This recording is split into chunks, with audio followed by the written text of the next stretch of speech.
The star of today's episode of Smart Bear Live are two founders of a podcasting content tool who quickly bootstrapped to 16K in MRR in just 18 months with tens of thousands of trial users and turned down an acquisition offer last year. That's a pretty strong move. I like that. But with 15 to 20% churn and only 500 of those trial users converting to paying customers right now, growth has already plateaued. So we're going to use systematic methods to diagnose what's going on and figure out how to restart growth. So who is this we, you might ask? Well, I'm Jason Cohen. I'm known online as Smart Bear. I founded and run two unicorns over the past 25 years. That's Smart Bear and WP Engine. I've both bootstrapped and raised hundreds of millions of dollars. I've invested in 60 startups. And for 20 years, I've written long-form articles about everything I know. And I just finished a book called Hidden Multipliers, which is all my best ideas for how to grow with your existing budget and team. Now, joining me as the co-host of this episode is someone with deep experience in the podcasting market and has talked to the founders that you'll meet in just a second as well. So he has insider information and I don't. And I think playing off of that is going to be very interesting. So that's Craig Hewitt, the founder and CEO of Castos, which is software for podcast hosting and analytics. And Craig also has his own great podcast called Rogue Startups. So Craig knows everything about selling software in the podcast market, having bootstrapped a great company himself. So welcome, Craig. Hey, thanks so much for having me. So let's turn to the stars of the show. And this is Tiago Ferreira and João Amaru. They'll correct me later, of course, out of Lisbon, Portugal, with their bootstrap startup called Pod Squeeze. So they've tried things like free trials. They've landed Portuguese companies who want to build podcasts, sometimes with AI, sometimes not, sometimes with distribution, sometimes not, sometimes cutting things up into shorts or squeezing all the ums and ahs out of a podcast, which I assume is where the company name comes from. And by the way, maybe that's too many things. Maybe that's part of the problem. But anyways, they've landed some Portuguese companies, haven't really broken out in terms of big customers into other countries. And maybe they've been a little distracted with some side projects, which I also want to talk about. And anyway, the issue is that Pod Squeeze has plateaued and they need a way out. And so, guys, welcome and thank you for your bravery and generosity, really, coming here today, being willing to expose yourself, your business, your numbers, your challenges, so that others can learn how to analyze and solve things like this too. That's very wonderful, and we all thank you for that. Of course, yeah. Happy to do this. Thank you very much. Yeah, I have to be honest, I'm a bit nervous to expose everything, but Yeah. it's all in the idea of building in public, and it's awesome to be here with Craig, which has so much experience, and we spoke, as you said, we spoke a lot. So he has a lot of experience in the podcasting world, and I love the episode you did with Dimitru, so I'm quite excited to dive in. Let's dive into things. So maybe you guys can kick us off by, besides correcting the pronunciation of your names, which you should do, filling in a little more detail. What's the situation? We don't need the entire history of the company. Just what do we need to know now? If you want to throw up some stats and stuff, that's fine. Just the things that's going to help us understand what's going on and what we should do next. Maybe I can do a little introduction. So it all started when GPT came around in 2023, I think. And we were brainstorming together what would be our next product. And so we tried to think about creating something that could benefit from GPT that just came out. Tiago was podcasting back then, and he still does. And so it came the idea of creating something that would transcribe the podcast and write show notes. So we launched that MVP. It was very buggy, but it is the bootstrapped way. So we launched something very simple. And it got a lot of traction, a traction that we have never seen before in other products that we build. And so, and I think word to mouth was a big part of it. But also in those 2 first weeks, we did a lot of different things like cold email. We did a very successful launch in Product Hunt as well.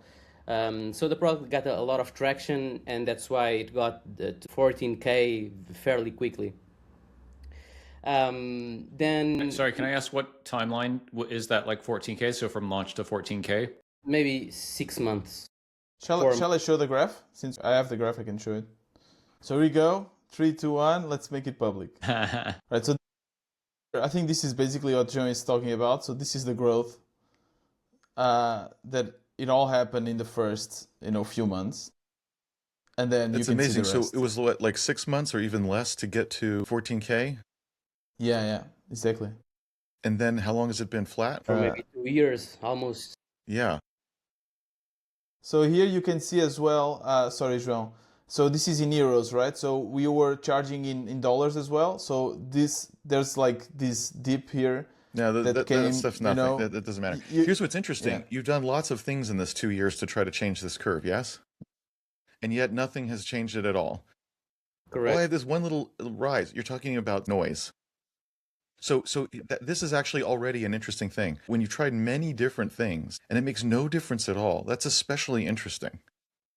Like not even more people coming in, not even fewer people canceling, or something simultaneous like, oh, a lot of people came in, but they were all bad. So I'm curious, like, what are the set of, like, obviously you added free trials. What are the set of things you did in these 2 years, which we know now made no difference at a macro level? Where we start. Yeah, that's so many things. We really tried. I So just wanted to add another note. There was a little thing that we did that increased the MRR in 2K, but it's not showing here in Stripe, which was the B2B. So we invoice our B2Bs outside of Stripe, and we were Okay. able to add around 2K to that MRR. But Okay, this, good. So let's separate that in our minds. You already have it separated in your data, which is probably a good thing. It's bad to combine everything onto one chart because then it's very hard to tell what's going on. It's true that that's the whole company, but when you diagnose stuff, it's best to try to segment it out. Because often it's true that like this segment doesn't behave like that one, not just in revenue, but many things, even in the actions you take to talk to them or sell them or retain them or what features they need. Like often many things are different. So it's useful to segment. So let's keep it segmented even in the conversation. So I feel like people say B2B when what they mean is sales versus self-serve, which is yeah, not what B2B exactly. means, yeah. right? So that's probably what you mean. So, okay, this is the self-serve. So you say you've done lots of things. So I'm guessing ads and SEO and social stuff, and you've had a podcast for years, and none of that matters for this, right? Yeah, Yeah, correct. can I maybe I'll of course if I'm going to be here and explain everything we've done, we can stay here for hours, but I No, no, can do a no. quick recap. So basically, when we first started, as João said, it was a very basic product, so show notes and transcript and so on. And the marketing was, I think we took a bit um, a ride from the whole GPT trend. So we didn't do any SEO. We did a lot of cold email, Reddit, product hunt launches, and that was enough to grow to basically 14K. And then from September on, we started seeing less people coming to the website, and we started focusing on SEO. And since then, I think we have made great efforts, and we were very successful in No, you bringing a weren't. lot of traffic. No. In terms of traffic, not in terms of MRR. That's exactly the argument that João and I always have is that we were successful, and I can show you the metrics on the traffic we're having, not converting that into MRR. We Yeah, launched that's the other video side of clips. writing. That's the other side of writing a hype wave. Is you can get a lot of traffic, but since it's hype, it's either ephemeral, they're not serious, or they buy but cancel quickly. One way or another, it's not real when it's hype. That's not always true. I mean, I'm sure we all use AI a lot in various ways. So it's not just hype, right? Like clearly it's not just hype, but there is also a lot of hype. There is also a lot of noise when there's hype. That's okay. That just means, all right, well, that's just what this business will have to process and understand. It's all right. Like it's not a failure or anything. But it just means, like you said, like, oh, we got a lot of traffic from SEO. That's better than not getting traffic. Right? But clearly, like, it's not working. Now, of course, maybe that means the website is the problem. Maybe they are interested. There is a signal there, and your positioning is not good. It's possible, right? Right. To give you some context, so and I think Craig will definitely have more insights here. It's industry with churn which is quite high. There's this innate churn of people that just start after a few episodes and then they quit. And I think the fact that we were able to get this SEO going is the reason why the business didn't die. This is my opinion, because also we saw a lot of our competitors just eventually dying. Since then, we introduced a few major features. We introduced video clips. Again, you don't see the difference. So I don't know. Maybe it's not needed. We do have people using it. We introduced a bunch of other things. We improved a lot that I will skip the details here. And Right, then but what does that mean? What does that mean to you when you realize, okay, we're great at SEO. We've like have all kinds of features, which you do, and it just doesn't seem to matter. We actually, I mean, we spent so much time looking at analytics and our conversion and our traffic and all that stuff. The reason it's not growing is that SEO also plateaued. So our distribution actually plateaued. No, that's not why it's not growing. Because if your cancellation were lower, you'd be growing with a plateaued SEO. Because you'd still have X people converting to a paid customer per month. And if cancellation wasn't so bad, you'd be growing. No, I mean, there are, of course, in order to grow, we need to either increase traffic, conversions, or lower churn. I guess these are the three main factors. Right. And you just said you got a lot of traffic from SEO. Exactly. So the reason you're not growing is not because you need even more traffic than a lot. That's probably not it. That's probably something that's going well. Yeah. So assuming that conversion and churn stays the same, we were not able to increase the traffic enough to see any difference in growth. No. So the point is, if you're already getting a lot of traffic off of SEO, then what we would say at a very high level is you're doing well with SEO. Yeah. So, of course, if you're doing well in something, you should lean even further into it and try to do more with it because it's the strength. So that's true. On the other hand, we wouldn't expect like 10x more traffic from SEO. Yeah, because you're already doing well with it and you're already getting a good bulk of traffic.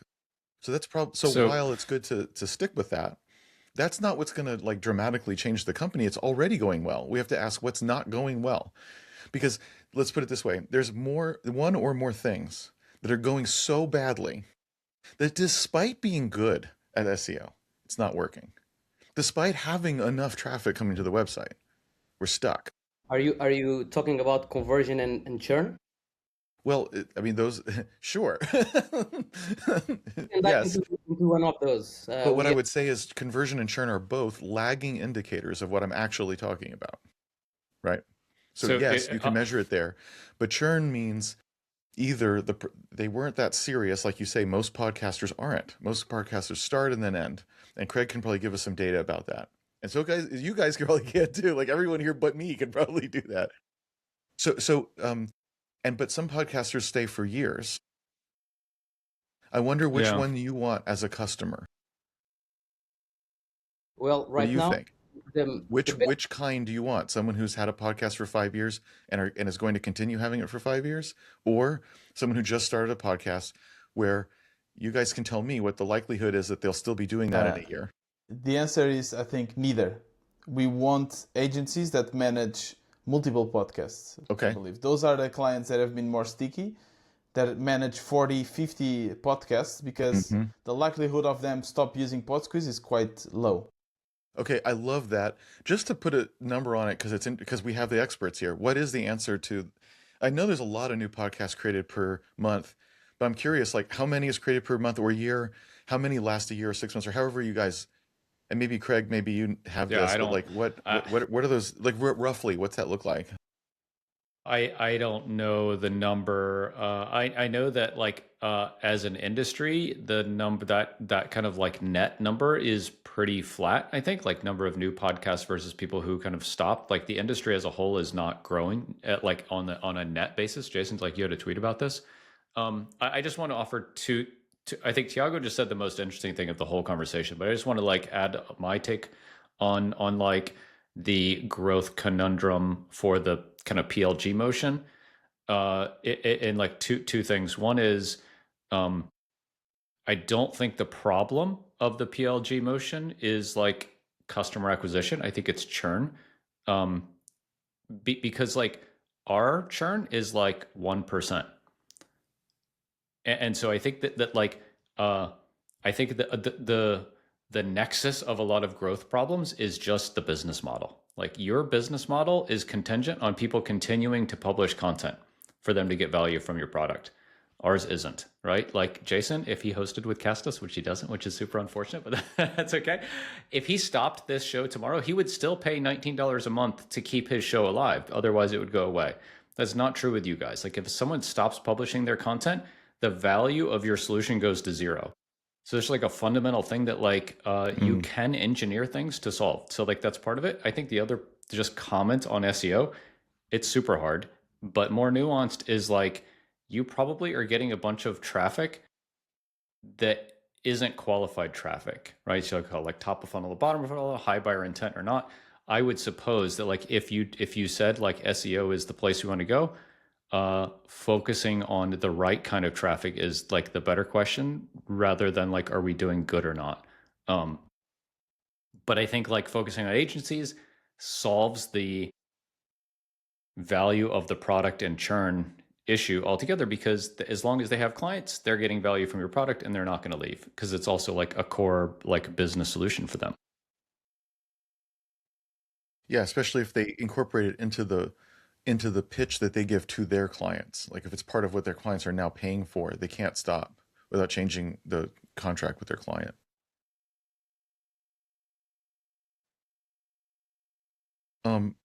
This is interesting that this is so steady. I'm actually shocked at this. Like I'm not shocked that it's high, because I agree with Craig. That is the problem. Maybe you could convert more from the homepage, because the homepage is confusing to me, because it's like many different products all at once, and so I'm confused by the homepage. But so I do think probably there's a thing in conversions to be looked at. We're not going to do all this on the call, but I would say that's an area to look at. But especially if you have a lot of traffic, then that means A/B tests actually work. So many people A/B tests don't work because there's not enough N. But if you're getting a lot of traffic, they do work. So that is something we could talk about, but it's probably more tactical. Strategically, like I am shocked how steady this is at your cancellation rate at around 10% per month. Why is it so steady? It just increased recently because we introduced the free trials, by the way. Okay, but why is it so steady for 2 years? That's amazing. Is it because like it's an annual plan and nobody renews, and so it's always 1 year, and so 1 year is roughly 10% per month? Like what is this? I think it's very connected with the churn that there is in the industry. So we call this in the industry pod fade. So this is more or less the percentage of people that start a show, and it's true, Craig. You know, your churn is much lower because it's a hosting, right? So people, even if they stop their show, they still want to show it to their friends, so they want to keep it. For us, people can, even though they can start before, right? So they will start, okay, they start the show, maybe they will go even for a free hosting provider, but then they want to use us, but as well then they stop using us. I think it's probably connected to that, I would say. So 10% per month is something like everyone's gone in a year. I say everyone. I'm being, obviously rough about that. So is this just another way of seeing the industry? I think you're saying this is another way of seeing the industry data, which is nearly everyone who starts a podcast stops doing it within a year, and you're looking at that right here. What do you think, Craig? I think so, yeah, but.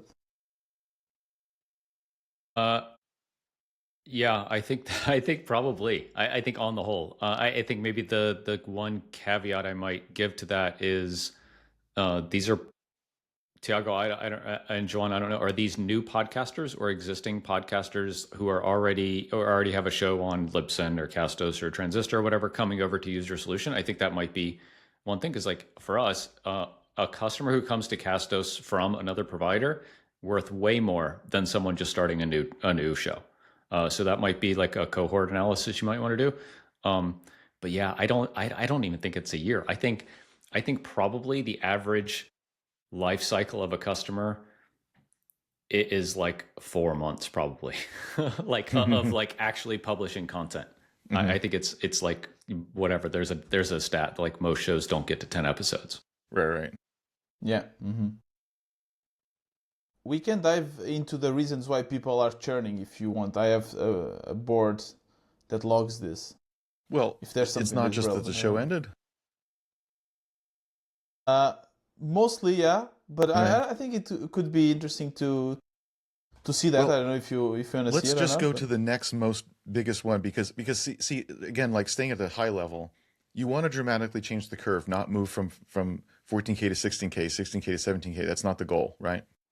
Right. So going to 15% of the people say this, and maybe we could save a third of them if we did that. See how that's not going to do anything, because now we're down to 5%. Okay, Exactly. we can move your revenue curve 5%. It's okay. Like it's probably a good idea, like all things being equal, but that's not going to solve the problem. So so what's the next bit? We can still look at it. I agree that that still might be interesting. So what's the next one or two biggest things that aren't the show ending, which is clearly the issue that you need to reform your company around, like Craig was saying? So I will share the board. Let's see. I have a lot of data here. Here you can see per week. Well, just what's the Recently, we biggest started thing that's having not show ending? What's the next biggest thing or two? in the Too last weeks expensive. it seems to be too Yay. expensive. No, I love it. It's too expensive because this is my hobby horse. Do you know what I'm going to say already? Because I say it so often. Probably that we are targeting the wrong clients or something. I don't know. So here's why I think it's so funny. It's so common that the biggest reason, other than, okay, project ended, right? The biggest reason often is it's too expensive. We see that too at WP Engine, and lots of other people see it. I've seen other people's data, and many, many people, this is either number one or close. But here's why it's never the reason. Because what did the customer do already? They came to your website, they looked around your homepage, they looked at your pricing page, they looked at competitors maybe, and they decided, yes, I'll buy this for this price, which means they decided it was not too expensive. They already decided it was not too expensive because they signed up. Yeah. And then they were here for 4 months or 6 months or a year or a month, and then they quit. Now, they didn't quit because it was too expensive. We already know that. Now, there's something else which they're saying too expensive, and there's lots of reasons why they would say that. So, for example, they may have thought the product will do X and Y and Z for me, but it turns out it doesn't, or it doesn't with their other systems, or they can't understand it, or, right? There's all this like misunderstanding or expectations that were missed. So, since the product does less than they thought, it's now too expensive for what it does for them or the value it's generating for them. And so they say too expensive, but it's not too expensive in the sense that you should change your prices or packaging. Because when you hear too expensive, you think, well, we'll make it cheaper.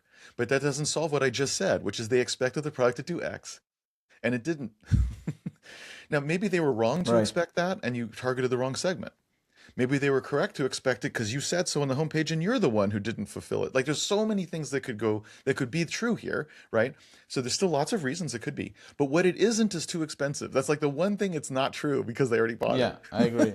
But let me just say something, Jason, by the way. This reason that too expensive is quite new, and it started since we started the free trials. So I was actually surprised because it's been a while since I watched this. The free trials, by the way it works is we offer a few plans. We give a free trial in the more expensive plan. So we give the starter plan for very cheap, and they have to acquire to use it. And then if they want to start with the pro, they have a free trial. Okay. So and I can see the too expensive started growing since we implemented that. Well, you obviously have to segment these cancellations by that. Yes. And I do have that as well, if you want to see it. If they think of this as too expensive question is, I'm just going to use Claude, which I think is how some people are they're saying it's too expensive because I have basically a free solution that I'm already paying for somewhere else. Claude can make shorts? Yeah. You could use like hyperframes with Claude and do it, but you sure enough can do show notes but wouldn't their customers? I mean, aren't they immediately lost from what you just said? Yeah, this is. I don't know. I mean, Yeah, I think so, over time, like this is becoming easier to adopt. But we're for talking people. about what's happening now. Like I don't believe that their customers are using hyperframes and Claude to make shorts instead of using Pod Squeeze and thing, right? Like yeah. You are. Right. I've even I'm trying to do stuff like that, and it's really hard. It is. I'm not an idiot about it. I'm not an expert, but I'm not an idiot either. Like, it's too hard. So what is the reason in your mind that's obviously not it's too expensive? What is the reason for the churn that's not that's the real reason besides the show ending, since we know that's the main reason? What do you think, João? The main reason, I guess, is targeting the wrong people. So we have a lot of people coming to the website that just want to transcribe one file and then disappear. So mixed with the pod fade thing, the not using enough, we have actually segmented the kinds of people that are choosing that option when they churn, not using enough. And many of them, we actually went and see the episodes they uploaded, and many of them were just like webinars and voice recordings and stuff like that. And they were not exactly podcasters. So the next reason after is too expensive and the pod fade is switch to an alternative product and quality issues, but these are like a small percentage of the churn. And in these past 2 years, we have heard the feedback from the customers. Actually, we have implemented. You said that the homepage is quite confusing because it has a lot of different features, but all of these features were implemented after hearing the customer. So we had a lot of people asking for clips when we were offering the show notes. So we implemented the clips, and then all the other little features were things that that made sense to us to implement in the flow that the users were already using. And so we could not exactly pinpoint or could not find a relevant pattern among the quality issues reason. Yeah. Okay, so this just concludes to the same thing as we said earlier. These little details are not the main thing. Yeah. The main thing is you are mostly getting people that either aren't serious users of this. In other words, they're wanting to like use a free trial or use a 1 month plan, quote unquote, to do something real quick, which is not a real user that you want. So that's right. Or they are sincere in making a podcast, but we know that almost all of them will fail at that, despite being sincere. That's all. But so while the sincerity is appreciated, that's also not something you can build a business off of. And those two things account for almost the entire business model. I must say one thing that I think is very important and something we found out in the next 2 years, which was the B2B sales that added 2K to our MRR. So here in Portugal, we actually got the main media companies here in Portugal to be our clients, and we are charging them around 500K. So this is the most we could charge to these kinds of clients. But doing this actually changed our MRR a little bit, and actually most of these clients, actually all of them, are staying with us for more than 1 year. So none of them churned. We tried to replicate this in other countries. We actually went to conferences in other countries. We spoke to the media agencies and the big media groups in other countries, but we could not reproduce what we were. And do you know why you can't reproduce it? Why? Because the reason the Portuguese companies picked you is you're Portuguese. Yeah. It's not because your product is 10 times better than the competition. I'm not saying your product's bad, and maybe it is better than the competition. I don't know. But I know it's not like overwhelmingly super better than the competition, because there's lots of good products like this, right? I mean, Sure, yeah. I think that's probably true of everybody on this call. Castos is a great tool. There's other great tools. WP Engine's great. There's other good ones. Let's be honest. We all have our reasons why, but we're better at this. We're better at that. And for this segment, we're better. And we're right about that too. But it's not like it's a shutout. It's not like Linear and Jira, where it's just like, holy moly, shutout time. There's not like 10 tools like Linear, right? But there are 10 tools like Jira. So none of us on this call are in that position. That's okay. We all are running successful businesses. We don't have to. But my point is just, okay, that's not what you have right now. Maybe you could build that, but at the moment, it's not it.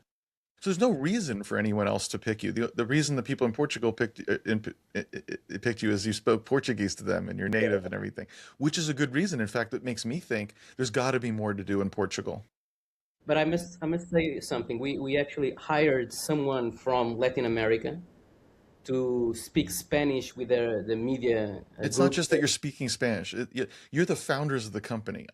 If I were in Portugal, I want to support a Portuguese company for sure. Yeah, I can see. Right. Yeah. So what you're telling us is that we should have be born American or well, no, or in the bigger market. No. I think you have vastly underestimated how much there is to do in Portugal, number one. Okay. And number two, there's just going to be a different move you're going to have to make outside of Portugal. There's just going to be a different move. It's not going to just be the same thing because you don't have this natural advantage elsewhere. But I don't believe you that 2K per month is the only MRR possible in Portugal. What are those companies like? These companies are I'll like call them enterprise companies that you've sold to. these companies are like the major media companies in Portugal that everyone knows about and own the main TV channels and all that. The reason we cannot charge more to these companies is because they pay per podcast, right? They pay per minutes consumed, and these media companies have like the cap is like 50 podcasts. So the maximum we could charge is around maybe 500, 300 per month. And there are not many major media groups here in Portugal. We could maybe count 7, 8, and maybe 6 of those are already our clients. So, yeah. Right, but that's not the end of who does podcasts, Yeah, including agencies in Portugal. Yeah, in Portugal, it's pretty much the end. No, it's not the end. You mean if I go to Google right now and look for people that will help me produce a podcast in Portugal who live in Portugal, I can't find anybody? That's what you're saying? I think you can't find anybody that we haven't talked to already. Probably because Really? we have done all of this Or work. you couldn't find anyone that is producing more than 5 podcasts or something We like have been cold calling people. We closed a few deals with smaller agencies. It's just a very small market, 10 million people. You know, it's like it's No, quite that's not the small. market. That's how many people live in Portugal. Yeah, I mean, those are the people that consume what these No. agencies No, are people producing. who happen to live in Portugal and our agencies can produce podcasts around the world. I mean, mostly they don't, but they What mostly about produce what for about the like market. Yeah. what about like so you've sold to the public media brand in Portugal. Yeah, What yeah. about, I think what Jason's saying is like the kind of adjacent thing, like podcasting agencies who happen to be in Portugal, or um, big news brands who happen to have a production arm in Portugal, or like a big YouTuber who happens to live in Portugal. Like I know like one of our customers, Bob W. Bob Dunn, right? Like lives in Portugal. He's a pretty big media brand in the WordPress space. Like, but he's American. There's got to be a lot of those types of folks that are not. I'll Yeah. use like NPR, version from America, but like are pretty big creators, and maybe it's not $500 a month, but it's $100 a month.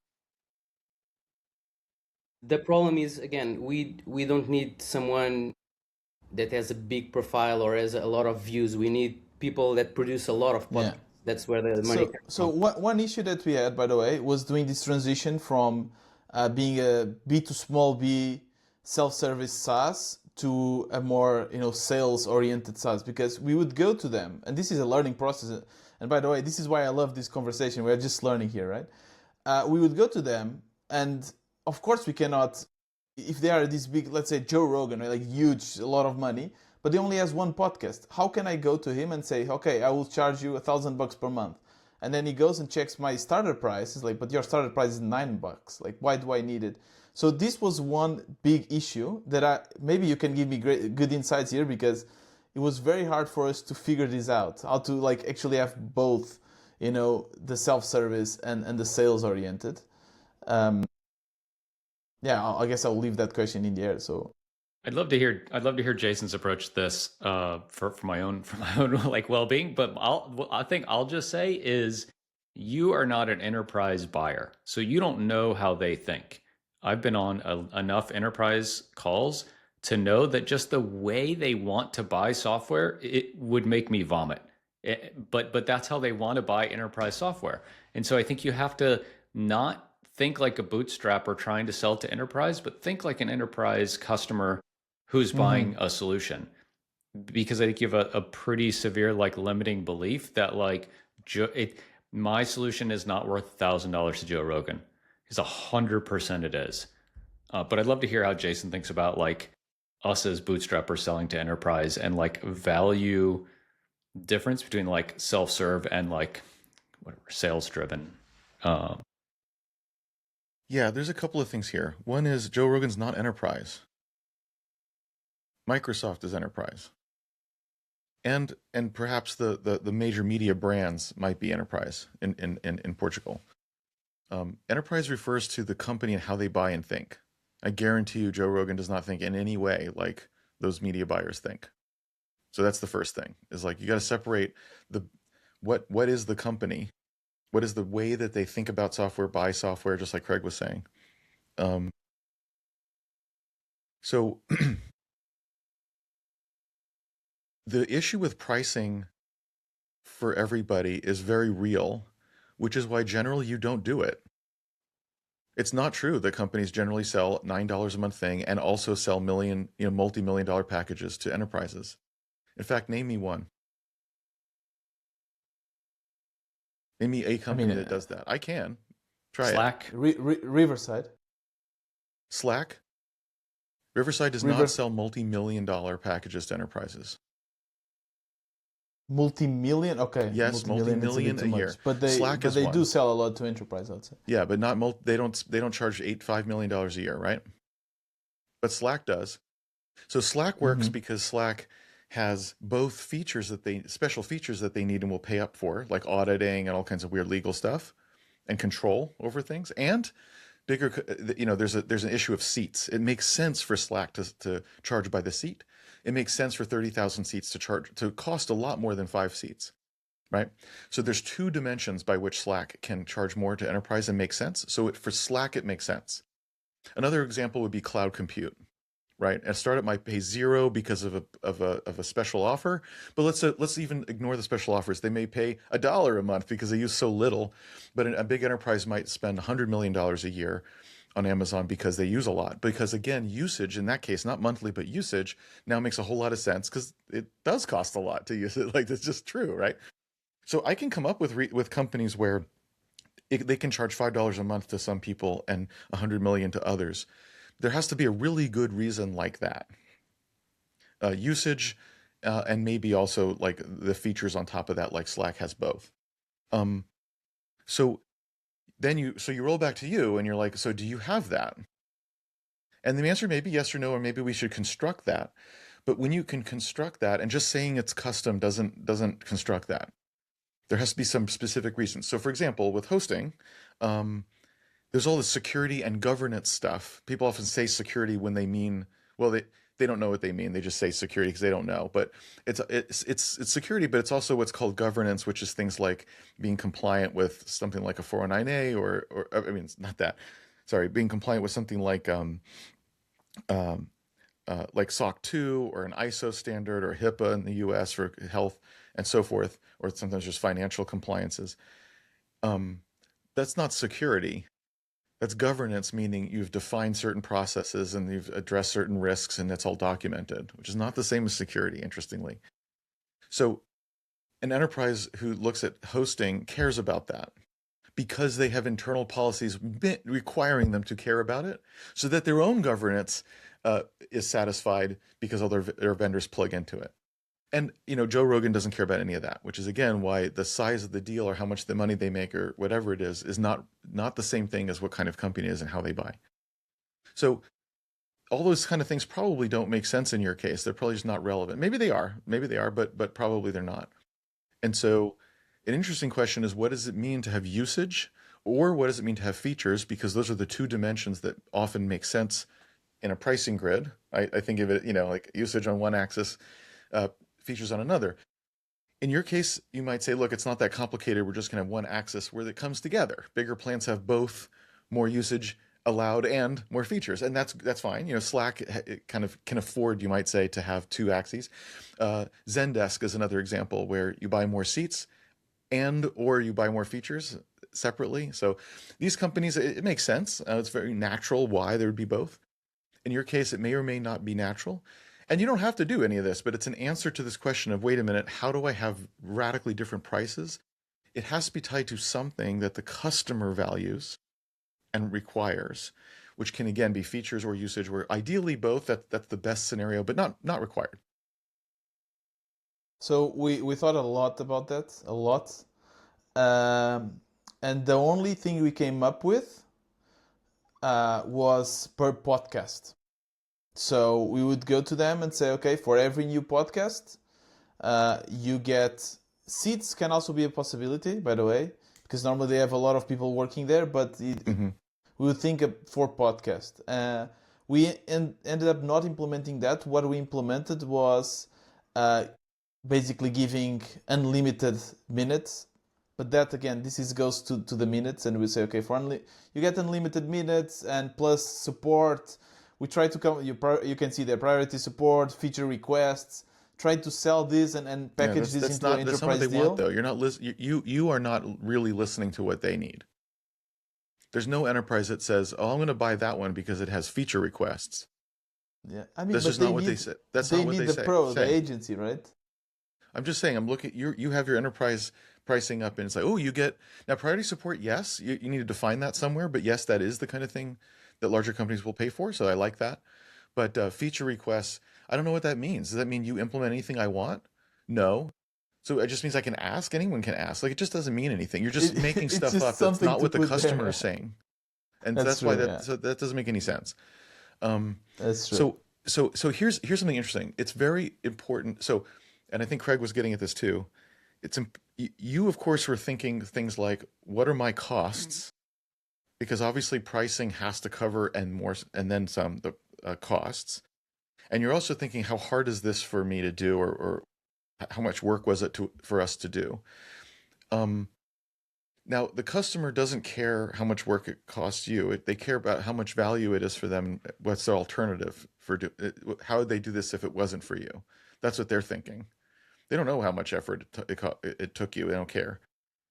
Cost is kind of in between, because if it costs you more, they kind of understand that. Like another podcast, more AI, more everything, it just sort of stands to reason that would cost more. Even without spreadsheets and numbers, it just stands to reason. Same with hosting. Oh, this site has 100 times the traffic of this other site. Okay, it should cost more. Maybe not 100 times more, but maybe 100 times more. But anyway, it should cost more. Like, that's just reasonable. I just expect that somehow. It just makes sense, right? So cost is there. That's okay. It sort of justifies it. But the main thing is, what is their alternative and how much value are they really getting out of it? So if all they do is transcribe it and it just sort of goes on a page and nothing really happens after that, they've just ticked a box that said has transcription, that's almost no value. So they may be willing to pay a little bit for that, but not much. And if there's another alternative that comes along, whether it's Claude Code or a competitor, fine, because who cares? I'm just taking a box that says we have a transcription. I just don't care. Now, on the other hand, if having great transcriptions means their SEO is so dramatically improved that they actually increase traffic to the websites or increase listens or something like this, and they can see that, now it has a lot of value. Well, it probably doesn't have that much value. I'm just trying to say, like if that's true, then it has a lot of value. If not, then it's just a bullet point and it's not a reason to buy. It's not interesting. You're never going to win against competitors because nobody really cares. They're just ticking a box. Same with shorts. You cut up in shorts. We all know there's 100 products, maybe 1,000, where you feed in a podcast and it cuts up into shorts. We know that. So is it just to do it? Is it to drive traffic? Does yours do it better? And if the answer is like, I don't know, it just cuts it up in shorts, like, okay, well then it doesn't have a lot of value because you're saying it doesn't. Can I ask you a question, Jason? How do you figure out what kind of feature ticks that criteria? Yeah.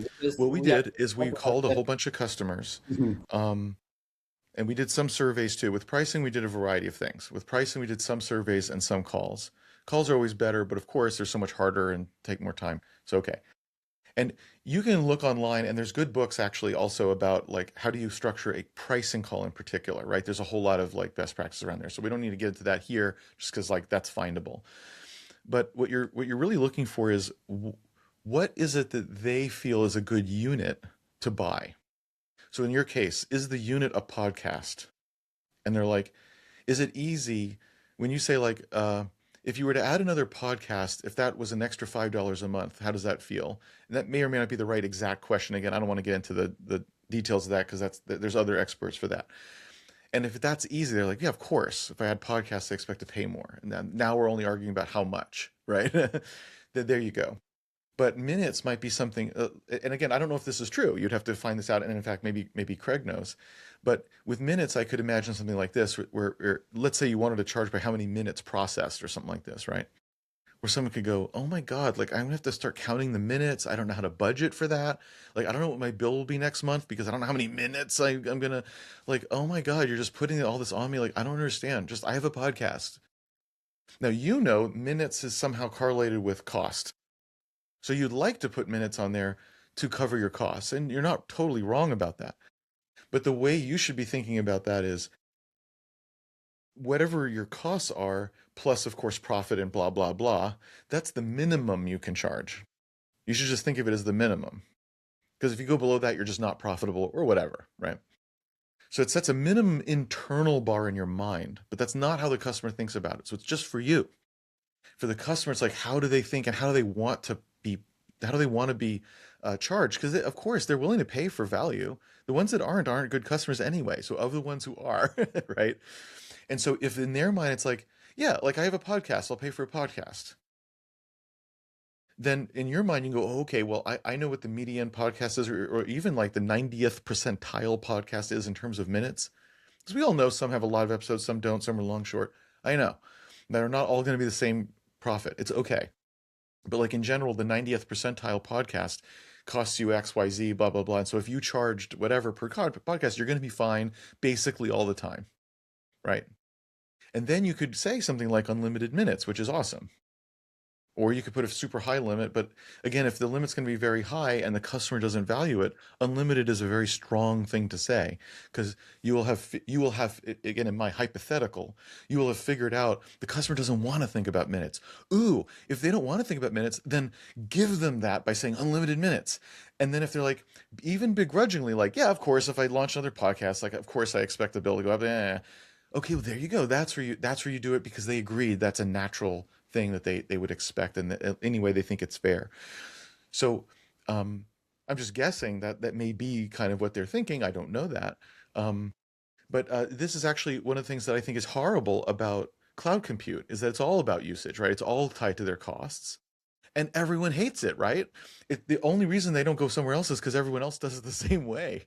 But like that's one of the nice things about DigitalOcean, is they're just like, hey man, here's a VPS, it's $10 a month. The limits are pretty good. Let's move on. It's like, yeah, that's so nice, right? That's like a big advantage of DigitalOcean. And there's whole companies whose product is to help you understand your costs in the cloud because it's so freaking complicated. So that's like the worst case scenario, right? Now, I know you're not doing that. I'm just bringing that up as an example of the worst way to price that they do, right? So anyway, so yeah, you sense out with your customers, what do they feel is kind of fair or expected in terms of what things, whether that's features or usage like podcasts. And seats is a good example. My intuition is don't charge by seat, because the more people that use your software, the more you'll have things like word of mouth and just more usage in general, including when people leave company A and go to company B. They take with them the knowledge of your product, and that is also word of mouth in a funny way. So the more people that use it, the more you can grow. Anytime I think of a feature where the more people use it, the more you'll grow, I don't want to gate that. I don't want to limit that. I don't want to charge for that, because that's helping you. That's like market share or mind share or whatever you want to call that, right? So anytime it's like, wait a minute, that's helping you. Don't gate it. Don't charge too much so that not as many people know about this. That's bad. But more podcasts, okay, that's probably just normal course of business, as you say, for an agency or maybe a bigger something or other. So that's where it makes sense. So obviously everything I said, that each of these things in detail might be incorrect in your specific case, but that's the mentality, that's the model I'm going through of like, Right. what do I want to charge for and what do I not? Same thing with I know I'm just going on and on, but just so I don't forget, same thing in trial period. Anything in the trial period that they really value, you should charge for that. But anything in the trial period which helps you with the word of mouth and stuff I just said, you should not charge for that. Yeah. So that you have more people doing whatever that is, right? In fact, you might even allow people to continue using a trial if they're referring people successfully, because that's another way for you to grow that allows them to offset their, how much you're charging them, because they're giving you value in a different way, which is not just spreading the word, but doing so in a way that's resulting in people buying. Now, that probably wouldn't work. I don't know that that's the first thing I would do. I'm just giving an example of what I mean by, even in the trial period, give away the stuff that adds value or to grow to you or growth in the company. And yeah. Yeah, one thing that is interesting here from our experience with B2B, when we first started, again, for the Portuguese people listening, I don't know if there are any, people here in Portugal, mostly they don't want to pay, right? It's, kind of more poor country mentality. They always say it's too expensive. So when we first started, we started very cheap in big companies. And then we sat together and said, like, this was a mistake, this is super cheap. The next year, when they renewed, we said, no, now let's charge them properly. And funny enough, they didn't even question. So that was incredible, because I told them, okay, here's the new price. It's 5 times more expensive.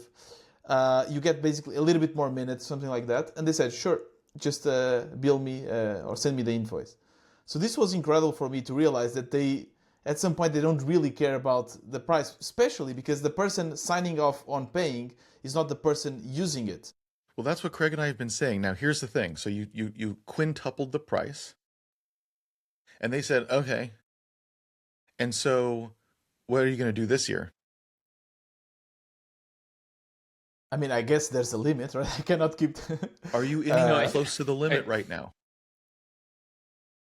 Again, sorry, I didn't hear. Are you anywhere close to the limit right now? I don't know. Yes, you do. You just said you raised the price 5x. They didn't even blink. If you were at the limit, they would have blinked. They'd have said, oh my gosh, I don't know about that.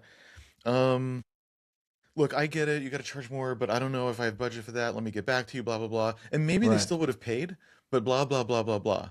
If they're just like, okay, anyway, is that it? Because I got other things to do. Then you see how you're nowhere close to the limit.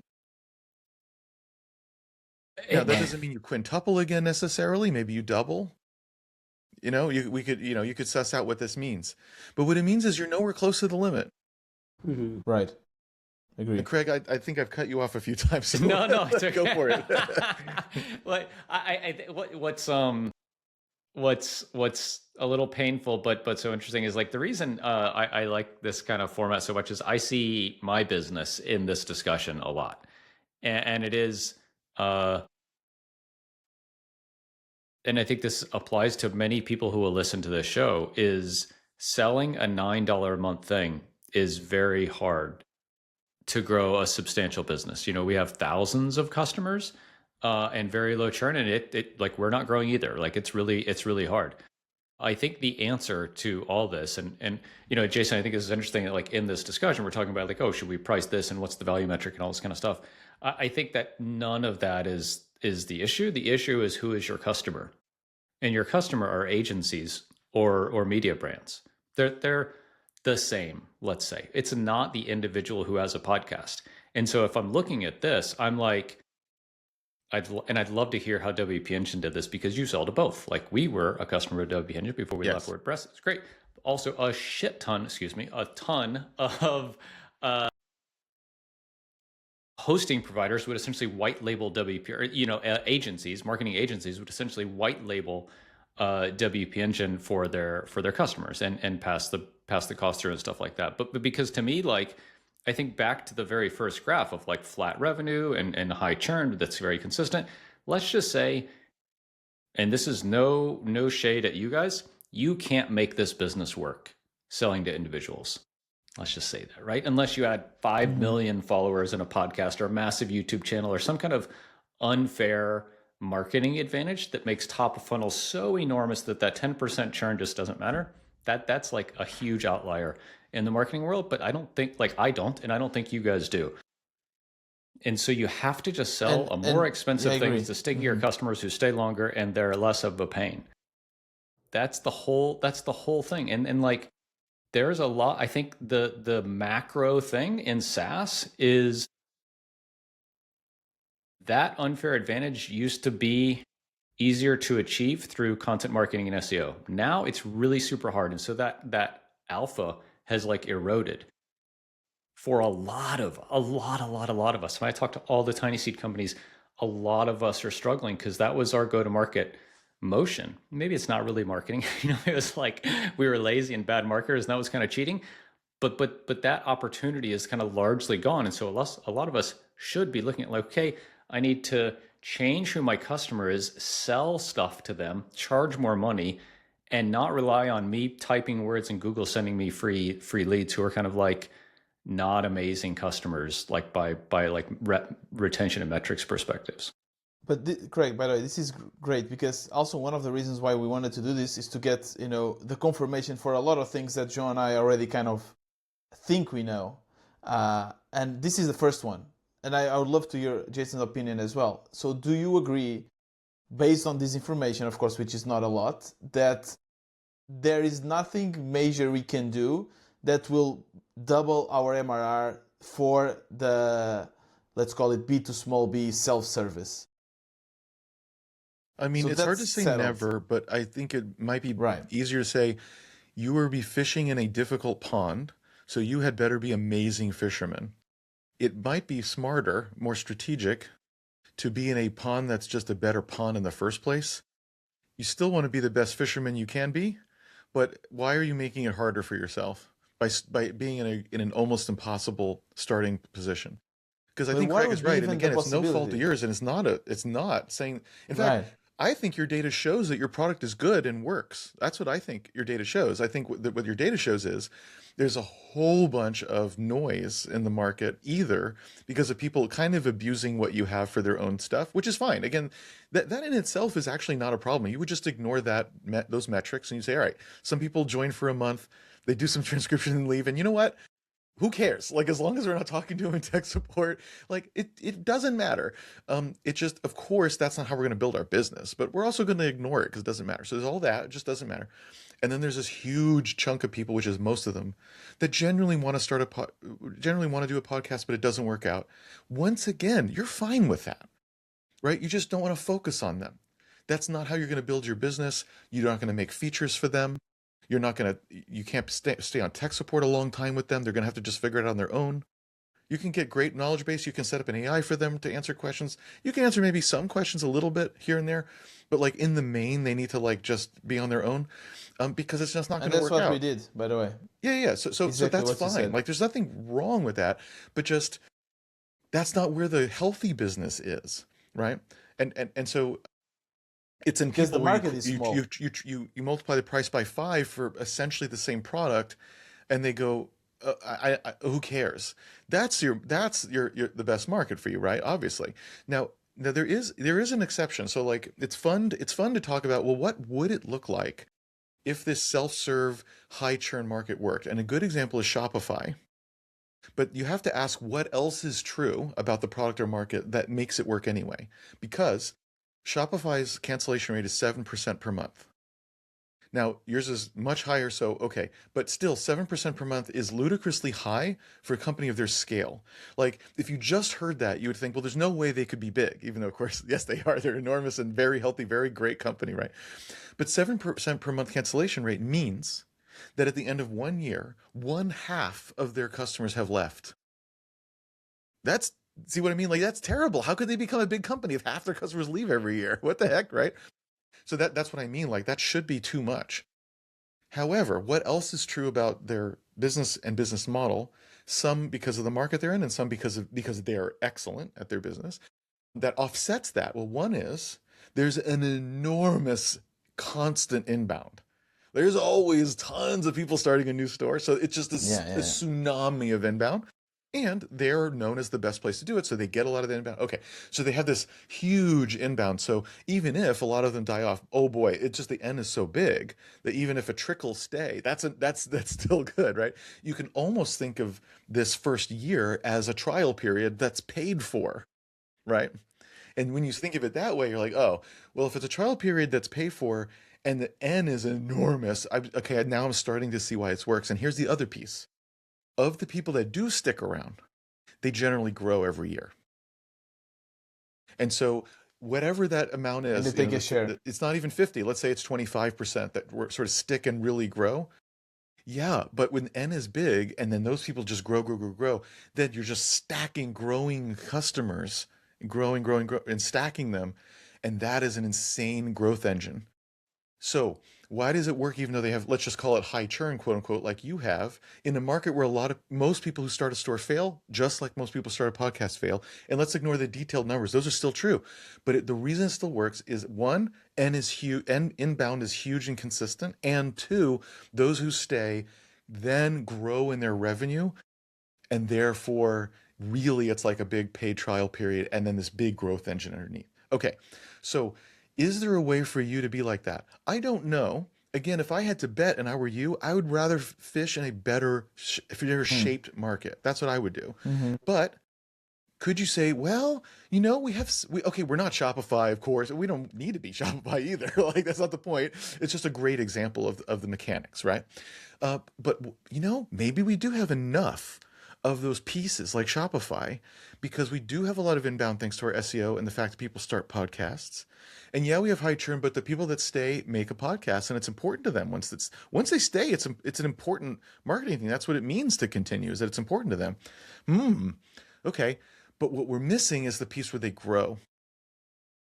So we don't have that piece of the Shopify business model that I said in my little reductive analysis here. We don't have that part. If we did, if of the, let's call it 25% that really do make a podcast and stick, it's probably not even that high, but okay.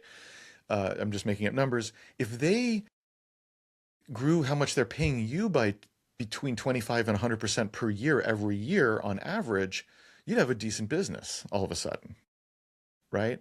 And these bigger customers, if they were doing that too, okay, so once they're at a bigger number, they're not doubling every year, but whatever, they're like growing a little and they're at a bigger number. Now it's interesting. So you could go, and maybe we should, I think, talk about the better market as a good use of our time here probably, but I think as an exercise to come away with for you guys is to explore this option of, well, wait a minute, could we, and again, I don't mean to say copy Shopify, but I'm just using that as just a name for that.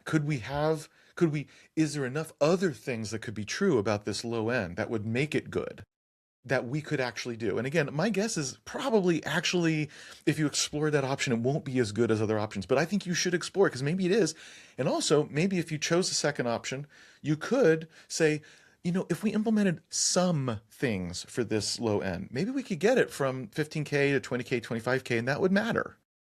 So we can't afford to spend a lot of our time on that because we need to go to the better market. But if we could spend 10 to 20% of our time on that, and maybe in fact double that business or add another 10K of MRR on that business with 10 to 20% of our time by adjusting some things with that new mindset.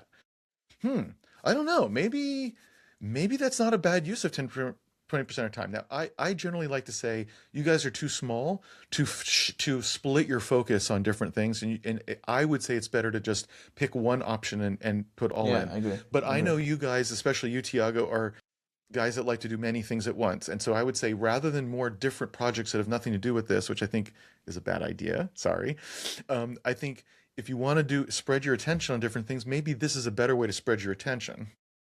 Spread it on different segments and ask what's best for that segment. I still think it's not a good use of your time, but if you insist on having different projects, I would suggest that's a better use of your time. It's a great idea. One thing just like our own data that might be helpful here. We have almost no expansion revenue, which is kind of like what Jason's talking about. We have almost none. Our pricing is on downloads in one and features. So we kind of double value metric, which is not how I think it should be, but just what we do. You guys kind of do too. The only expansion revenue we see is people upgrading plans based on features. And so I think what's interesting with your pricing model, and again, I think this is not the lever to pull, right? But I think what's a lesson that we could like abstract away to other people like listening or watching is like your value metric is minutes largely from a usage perspective, or podcasts, which very few people in podcasting would increase the amount of minutes they publish. Like Jason, you're going to publish this podcast every week or every other week. You're not going to suddenly do one a day. That would be amazing, but like you're probably not. Like a show might be more successful, like usage would go up, which is like cloud compute or traffic on a website if you're a WP engine or something like that, but rarely. And so I guess like the takeaway for other folks is like don't bet on your expansion revenue value metric being a thing that a customer is unlikely to do. It's like Shopify is very aligned. Like a show or a store sells more stuff, they pay Shopify more, but not opening more stores or something.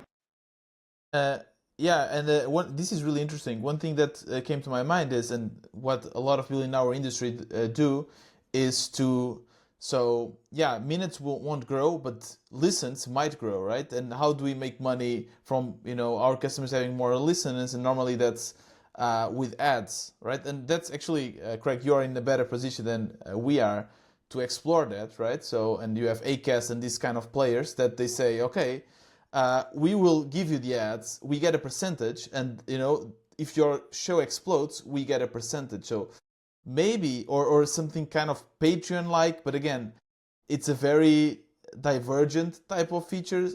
We would go to a different place, but it makes sense in a way. Here's I think still there's a confusion that's happening here, which that makes it sound like you're confused and that you're not good at this, but everyone does it. Also me. Also, we did this so many times at WP Engine. So I just mean it happened. It's a confusion that happens. Okay, it's not an accusation. It's a fact. Okay, of all of us. All right, which is we're still confusing what does the customer value that you do for them with you want to make more money off of certain kinds of customers. So in other words, even these minutes, I don't understand that. I would understand something like the more minutes there is, the more transcription costs are. That I get. Listeners, though, what does that have to do with you? Now, maybe in your hosting side, and again, this is why I'm a little confused myself, because you have a lot of different products, and yet I don't see different products on this pricing page. So that is a little confusing.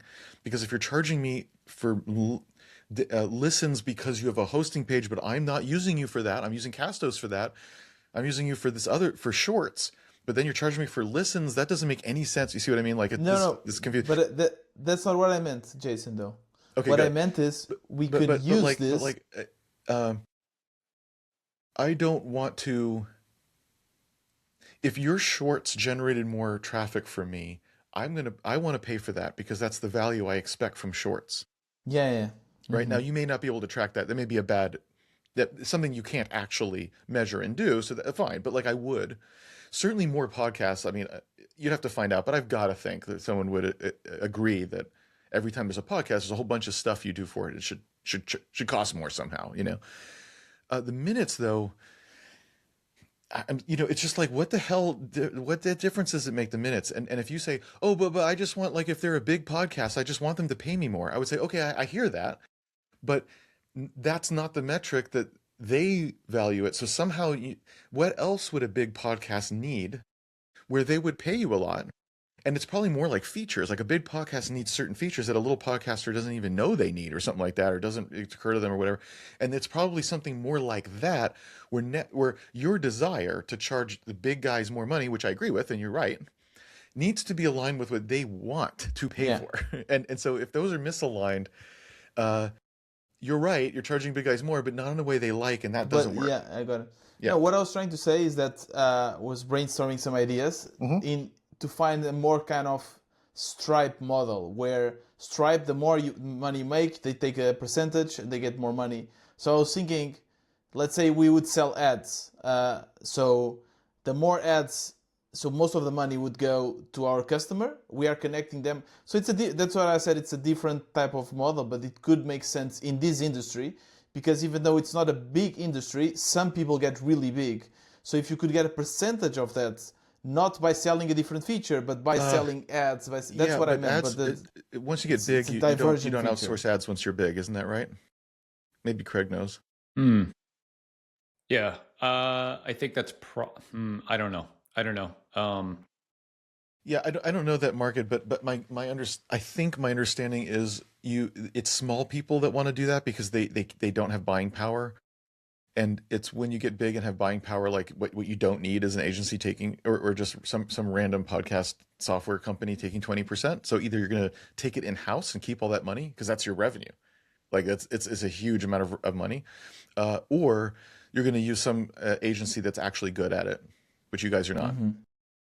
Yeah, but you have, for instance, Patreon or Buy Me a Coffee type of model, which they don't could need in you for theory that. create. They just have a Patreon. What do they need you for? I mean, you can't compete with them, right? You can compete No, with you those. can't compete with Patreon. No, come on. Yeah, I would say that's a worse. Like if we're stacking up like business models, that's worse than your current one, which is like be to prosumer. That's like kind of entrepreneur type, which is like, well, because we do a bit of that, and I'll just tell you, like on our entire platform, we have one customer who makes $100 a month from ads or more. Oh my god. Yeah, it's very little. Yeah. There's actually another trick we could do with that I've seen other platforms that create content doing is charge for usage rights. So, for example, we could charge if you have a podcast and you have an audience for 10,000 people, for example, we charge a fee to use our content. And for these enterprise media organizations that use our content for their websites that have a lot of traffic, we could charge a usage rights fee. I don't know if that makes sense to you. I understand what you're saying. I just personally have no experience with that to know if that's very exciting or not, and what their alternatives are or not, and so forth. So I just don't know how special that idea is.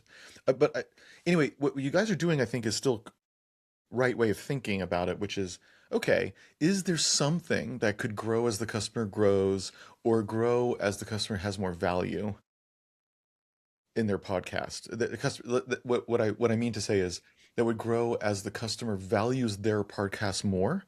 One way in which they might value their podcast more is that it grows in downloads. But since we all know that usually doesn't happen very much, I would actually encourage you to think about when people care about it more instead. For example, I don't make any money off of this podcast, and I don't care. I don't run ads. I don't want to run ads. I want this to be the best and most, really just a genuine, authentic conversation, and not have things like ads, and not have it be produced, and I don't have any freaking, special effects during the thing. Like, I don't want any of that. I just want it to be this. Now, will I ever get big? I doubt it. But as I get more episodes, I care more about it, and I might want more stuff. Like, I actually should do shorts. I don't know how to do it, and oh my gosh. But I probably should do that. But my first episode, Maybe I didn't, but then eventually I will, right? Or once there's a corpus of, let's say, 50 episodes or 100, I bet there's stuff I should be thinking about or doing at that point that don't make sense now when I don't have that many out yet. And I don't even know what that is, but maybe I should do that. And I would pay more to have that thing done, whatever that is, right? And so it's not necessarily downloads. And maybe it's number of episodes. That might be actually better. Maybe that's shows the maturity, longevity, and that means I want, or maybe not. I'm not entirely sure myself, because I haven't done it. And then, Craig, and actually you guys probably know, but it's this general concept that I'm trying to get across of, like, when the customer cares about their podcast more, what will they want so that you can give that to them for more money? And that's why they upgrade. And it could be things like listens or downloads, but it could be other things, and other things that they want. And when you charge by the listens or downloads, of course, as a hosting company, it makes sense to charge by the downloads, because now it makes sense why that's proportional to costs that my vendor has. So now it makes sense to me. When it's shorts, making shorts, it doesn't make sense to me. Who cares how many listeners I have if I'm making shorts? But whether I can make shorts or not, well, yeah, that makes sense. Like, here's a plan where I can't make shorts. Now, I'm not saying you should do that, because that's probably the wrong division. But if that were the case, oh, that would make sense. Like, this feature of making shorts with AI, and it's like, oh yeah, I mean, yeah, I understand why that would cost more. Maybe in the free trial, you find the areas where shorts would be smart, and then when I pay, you actually can make the shorts and put the text and say 4 hours later and all that shit, like, and that's what I pay for, is that you actually make it. Maybe that makes sense. I don't know, right? But I'm just trying to emphasize this thing of, like, where the customer values it more, which might be a usage metric but might not, and how do you align the features and things to that? And then we should continue talking about these particular plans actually, and also this thing about agencies, because that's still, I think, the answer, and that, at least that's what Yeah, Craig is saying yeah. too, Okay, right? And so, okay. Mm-hmm. and that's where you haven't even found the limit of what a big one will pay, and like, duh, like, Okay, isn't that a huge signal? Like, you haven't even found the ceiling yet. okay. What are you Well, maybe guys? you should find it, you know? What are you guys doing to sell to agencies right now besides this custom plan on the site? So what we've done, we've tried a lot of things. We tried cold calling, we tried cold emailing, we tried. There was none of this really worked. What worked, but again, maybe that's because we are Portuguese. That's what we're trying to figure out. Is we go to conferences and we just demo the product to the people. And obviously, we go to conferences where relevant people are, people that are working in these media agencies, or newspapers and companies, and we show this to them. And then we go through the full enterprise cycle of, okay, do you like it? I will get you a trial so that you can try it out. We will accompany like the full process, and then eventually, if they like it, we convert the sale. But it's it takes months, so it's a big investment from our side, first of all, and second, we haven't been able to replicate that outside of Portugal. So those are the challenges, I would say.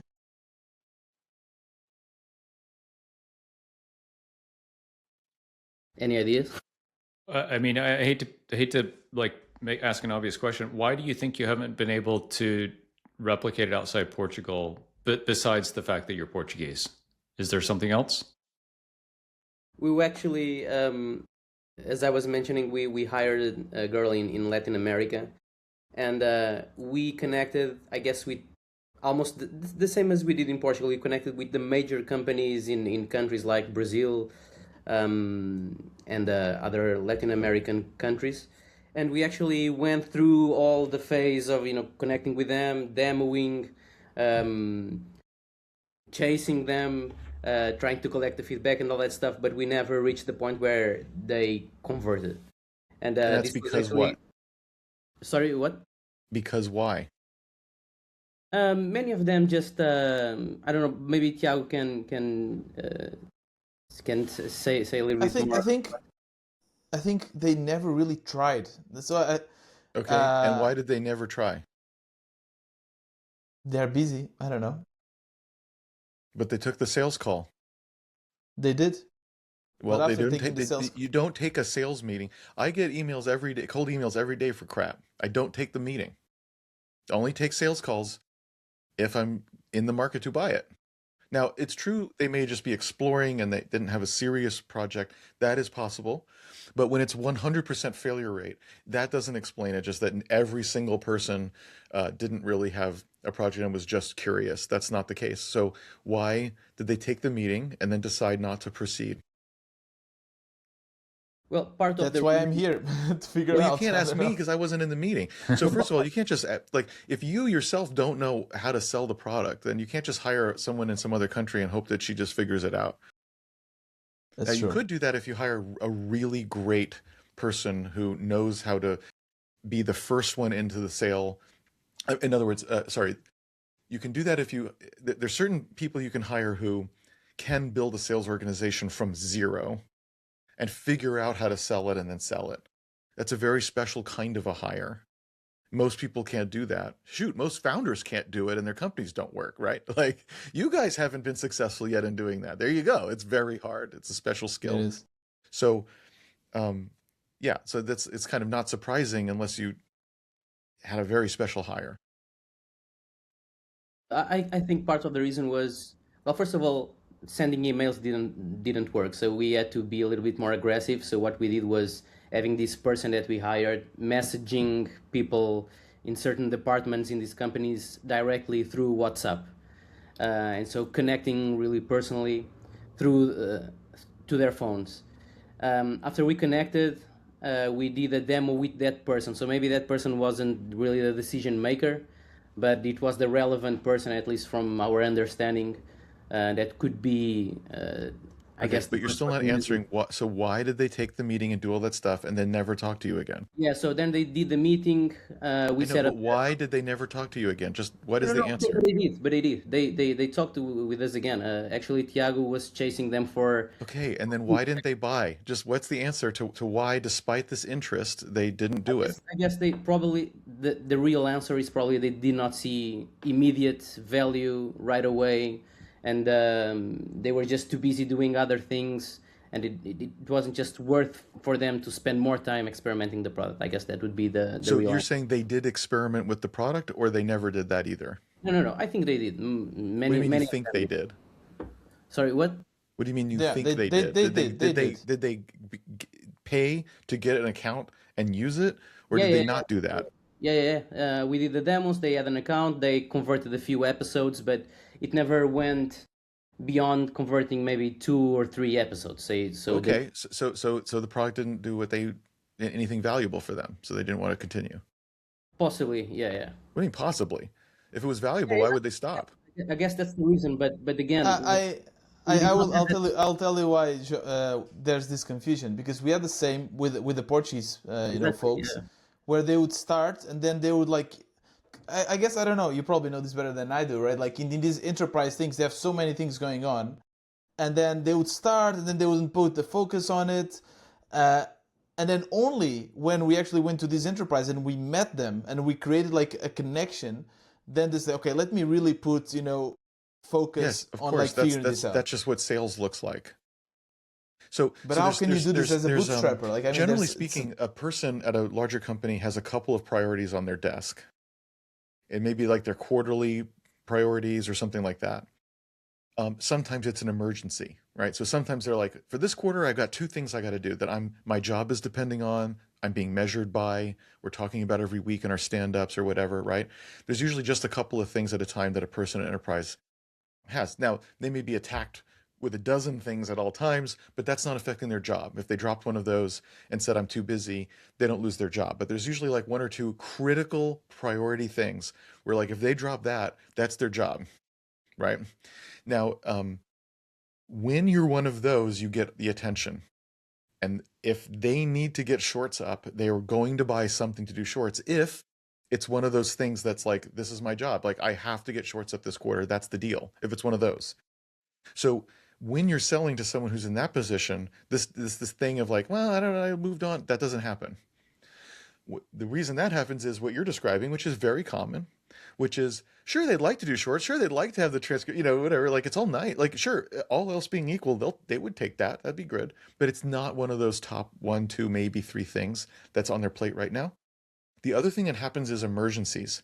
So you often start the quarter with 1, 2, maybe 3 of these things, but then something happens in the middle and you're like, oh, I have to do it, right? And that becomes one of them, 2, right? And they have even less time for other stuff, or maybe one of their other priorities gets pushed, often happens, right? So it's their priorities, and I'm including emergency priorities in that bucket of stuff.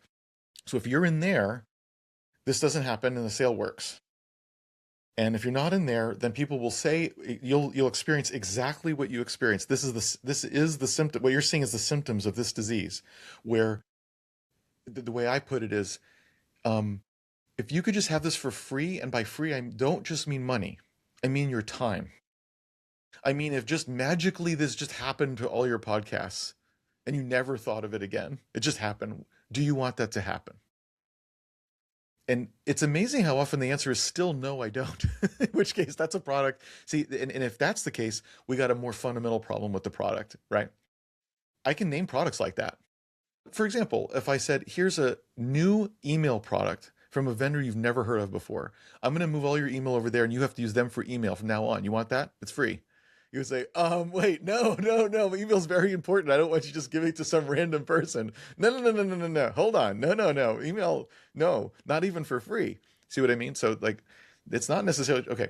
So in your case, probably the answer is yes, I'll take it for free, and I mean free in this broad sense, yeah? So that's why they take a meeting, in this case, when they would take it, if it were free, but it's not one of these priorities, then what happens is they take the sales meeting, they take the demo, they might even try it, and then they don't buy because it's not one of their top priorities. Mm-hmm. So my guess is that's what's going on because this is the symptoms of that disease. Right. How do we fix it? Now, this could be, now, here's another question though. They didn't buy from you.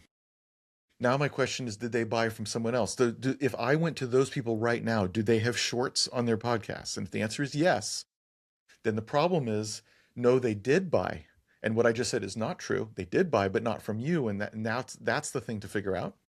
On the other hand, if they didn't buy anything, if they just had a no buy, then it's not a question of how you're different from the competition. It's an issue of you didn't find people where this is in their priority, and you need to find in your marketing and sales people where this is in their priority list now. Not just people who could want it, but this is right now what they're activated on. I mean, I If guess that's the case. So did they go with a competitor? If you check them, will you see shorts and transcripts and stuff? Or the not? problem is not the competitor. The problem is offering a solution to something that they are already doing in the company. So they already have a person editing the videos manually. They already have someone writing the articles manually. So what we are offering is something that is going to save time, not something that they suddenly are able to do. Yeah, see, that's even harder because Yeah. it is true that people are, especially in marketing, are asked to do more with less, or at least do with less, right? Cutting costs in marketing is a common theme, especially now, but also always. So I get it. Also, though, you'll have a bunch of people who don't want you to do that because it's their job. So you'll have internal back pressure. That's really hard. So here, on the one hand, you have something that saves money, which is not that interesting of a proposal. And you just named people who will push back on this and say it's not very good, whether it is or not. That's headwinds going against you. And I can't imagine again that this is a top priority of whoever is the decision maker and all the things that their purview is. It's hard to believe that this is a very important thing for them.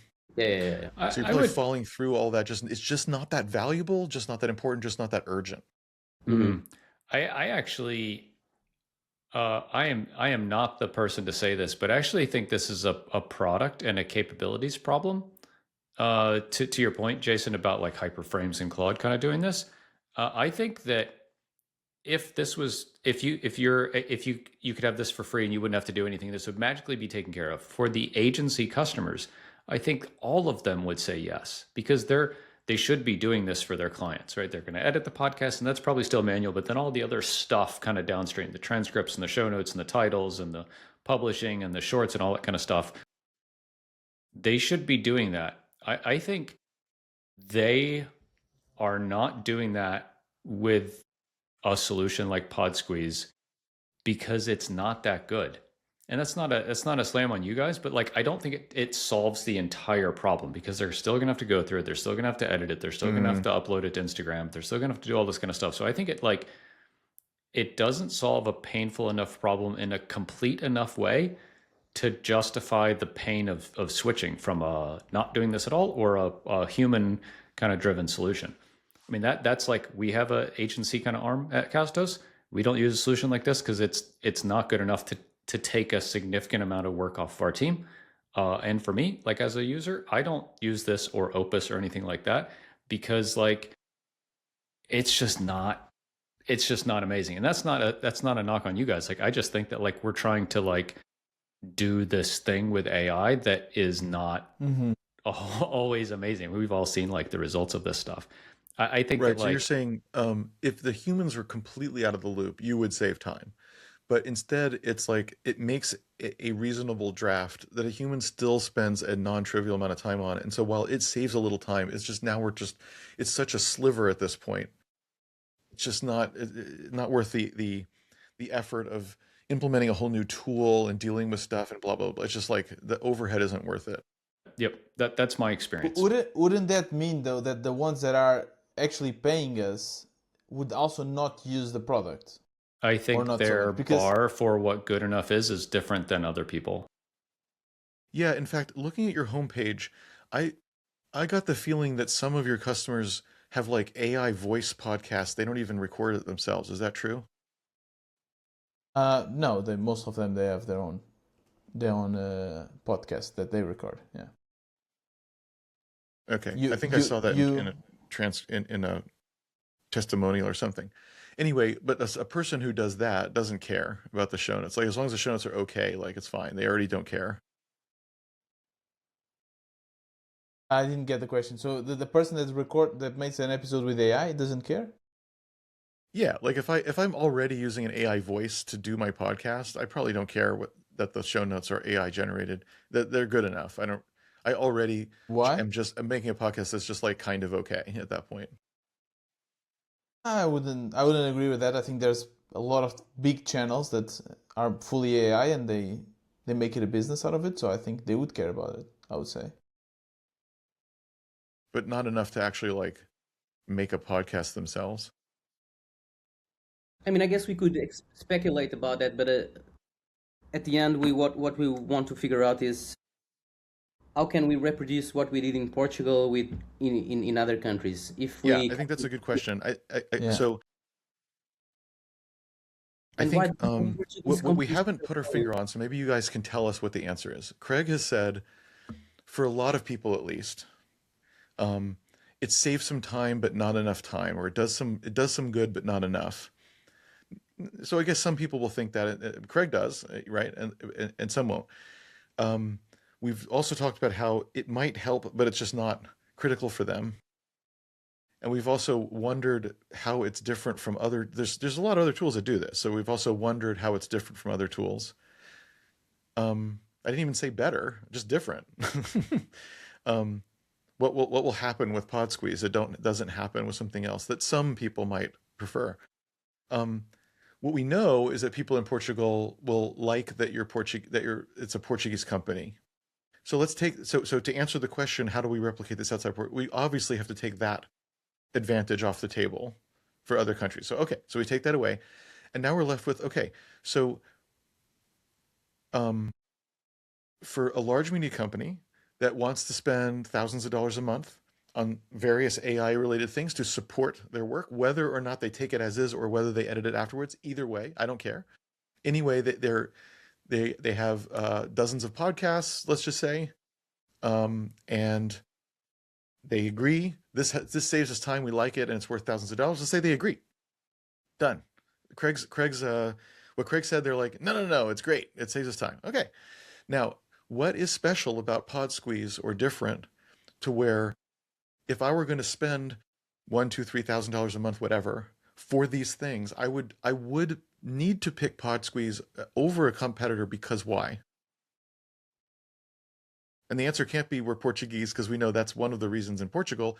And maybe it's not, I don't know. But let's take it off the table anyway. Let's just pretend it is and ask, why would they buy PodSqueeze over you name it? So you're asking us, right? Or yes, because I've just constructed the perfect customer for you. They have the problem. They know they have the problem. They have a budget of $3,000 a month to solve the problem. They understand it's going to be AI generated and they may need to edit it afterwards. They understand that already. They go to your homepage. They're like, yep, these are the features. These are basically the features I need, more or less. I'm stipulating all that is true. Now, why would they buy PodSqueeze? Now, given that, they're going to buy something. I'm stipulating it. They're going to buy something. Why would they buy PodSqueeze over some competitor? I don't see if that's the right question. Well, what's the answer to the question? Why would they buy? Because that's what's going to happen. Well, in these enterprise plans, I guess timing and the way you follow up, the way you present the solution, making sure that No. I'm not asking how do you sell it. I'm asking if the customer's already going to buy something like PodSqueeze. They're either going to buy PodSqueeze or a competitor to PodSqueeze. Yeah. We're just saying that. I'm not asking how you will sell it. Let's just assume you are perfect salespeople. Whatever the answer is, you will sell it perfectly. Perfect process. Take that off the table. Why should they, in fact, genuinely choose PodSqueeze over a competitor? I can tell you. So, for instance, if we see Castmagic as a competitor, they don't do shorts. At least, as far as I know, they don't do any video shorts. For instance, if we take Riverside, Riverside, they do remote recording, but they are not as flexible as our product is to generate the show notes. It's more made for recording. So each competitor will have a different. We have a different edge on each one of them. But what João is trying to say, and this is something we have been realizing a bit in our bootstrapping journey, is that Riverside distribution sometimes is more important Riverside is not a than competitor. the product. You're making up competitors so that is a good answer. Riverside's not a competitor. Why do you think it's not a competitor? They record stuff. They give you a transcript, which is good because you can also edit the stuff in place, which I imagine some people do and some don't, right? Some people use Riverside to do it and some don't. But they give you a transcript to begin with. They give you shorts, but obviously it's nonsense, right? But it's a competitor. I mean, no, they do it's also not. Show notes, though. No. Anyone who's serious about shorts is not going to use Riverside for that. No, there are hundreds of competitors for making shorts, and you didn't name them. What's a good competitor who makes shorts pretty well? Opus Clip is one that comes a lot. Opus Clip is a competitor. Why should they pick PodSqueeze over Opus Clip? In that case, I think it's because we have a more complete solution that does both. So we also do the show notes. We do the text part, which is quite important for them. We are getting here somewhere. Are you as good or better? Or are you as good at Opus Clip as they are at making clips? Why? Let me just ask. Why is that question relevant? Because are you or not? In some use cases, I would say yes. In other ones, which use cases? Well, if you need control over each word, we allow people to edit the clips in a very and they don't. Yes. I'm not. But to be honest, I think the fair answer to this is that if we are only focusing on shorts, we are probably not better. I would say so. So the feedback I get, and I think it's easier to tell about the feedback than rather what I think, right? Because I'm biased. But the feedback I get is that sometimes Opus doesn't identify the right clips. But again, they also say the same for us. Yeah. It does give you some more control, Opus, in certain things. So, yeah, it's not that everyone says like Opus is much better than PodSqueeze, but also not. They also don't say the opposite for shorts specifically. Okay, so it's maybe kind of a tie. Yeah, I would say so. Yeah. But does the market? If I polled 10 people in the market, would they say it's a tie? For podcasters, I think so, yeah. For short clips, they would say it's a tie. For short clips that includes other types of clips like YouTube and stuff like that, maybe they would go more for Opus. Okay. So you can see what I'm prodding at here. I'm trying to figure out why would someone buy PodSqueeze over competitors? And you have an interesting thing that could be an advantage or a disadvantage, or I guess I would say and a disadvantage, which is that you do many things. So the problem is if I zoom into one thing, I probably can find a better vendor because that vendor does nothing but think about that. So they will probably do a better job. True. The underlying thing might be better. The UI for, whatever it is after it might be better, right? But to your point, it's hard to find a vendor that does all of it. Yeah. Like here's Castos. You guys both do hosting, but Castos doesn't do some of that. I don't know. Whatever it is, right? So the all-in-one is something that you have that many others don't. Yes. Okay. So also, I don't know that you have to beat everyone else. Again, when there's hundreds of products that do stuff like transcription, I'm not sure you have to beat everybody. I'm not sure that's what's going on with transcriptions or even shorts. I think you have to be not worse.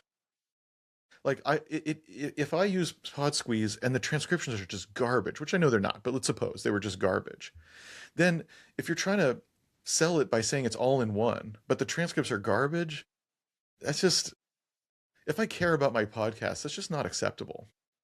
On the other hand, if your transcripts are fine and it's like, oh, this other tool, oh, it's almost the same, but they do this one other thing, you can compete with that, right? Like the fact that you do many things, that's fine. You just can't lose outright to some of these other ones because then I'm really giving up something by going with PodSqueeze, right? So that's why I was harping on this with Opus. So like there's no way you're as good at newsletters and blogs as some kind of very specific blogging AI thing. But does it have to be the perfect, amazing thing? No, probably not for a lot of your customers. Can you be good enough? I would guess yes, probably.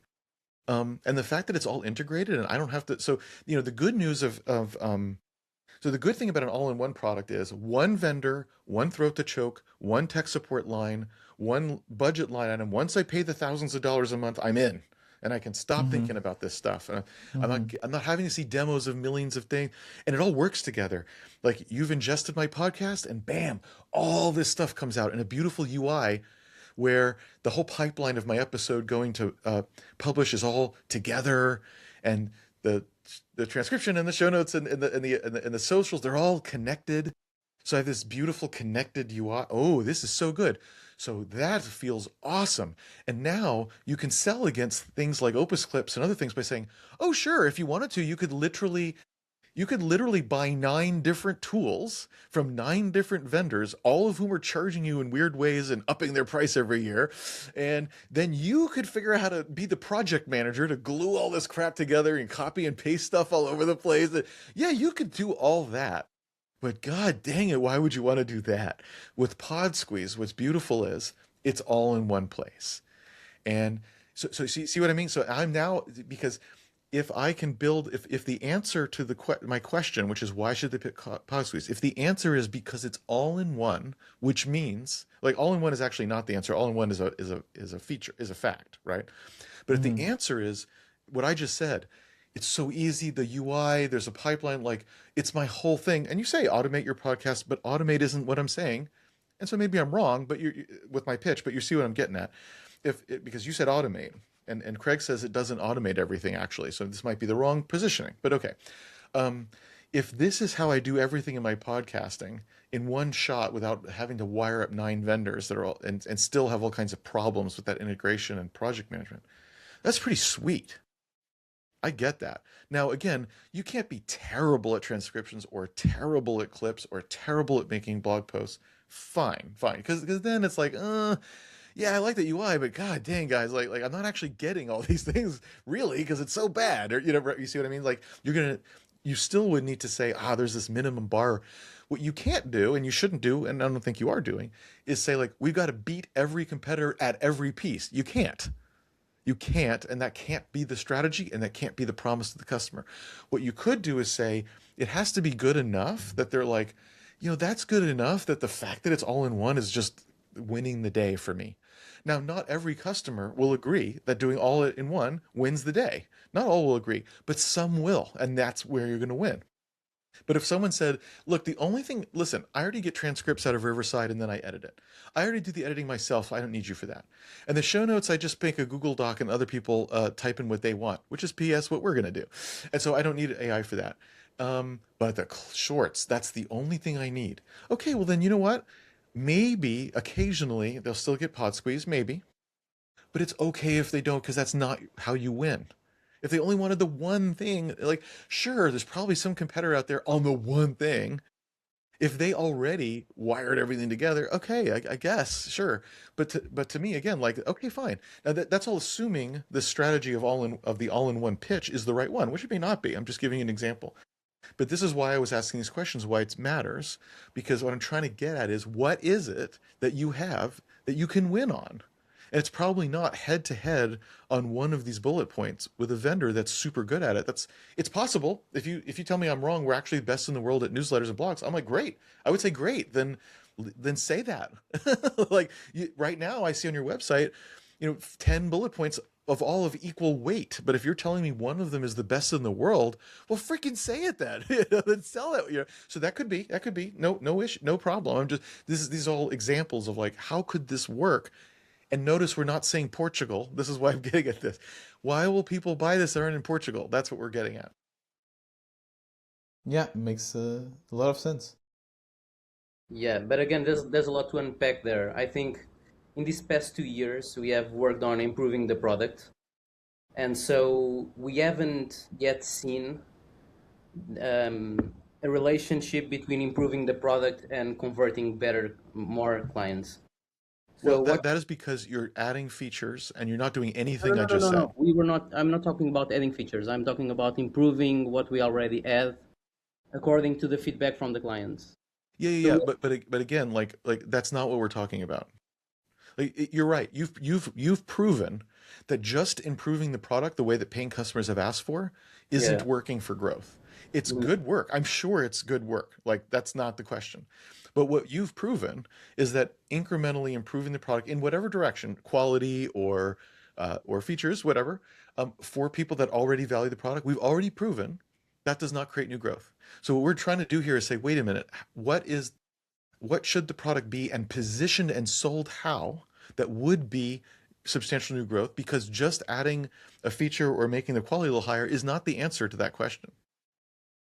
So we're focused on this new question now, and we're isolating our brains to just this question of like, because this all came because Tiago said, well, how do we get more sales like these media sales or big agency sales outside of Portugal? That was the trigger for this latest part of the conversation. So for just that part of the conversation alone, right? The answer is like, okay, it's about positioning in sales for this product that you have now. Mhm. It's not adding another feature because you already have big media companies happy with these features. So adding a feature, so should you incrementally improve it? Yes, of course, of course. But like that's not the answer to Yeah. how to get someone from Germany to buy it or Central America, as you've already proven. Mhm. Yeah. Yeah, I think it makes a So lot of sense. even just this phrase, automate your podcast production and promotion. Is that what the big agencies are doing? Are they automating their podcast and promotion? Is that what they would say they're doing?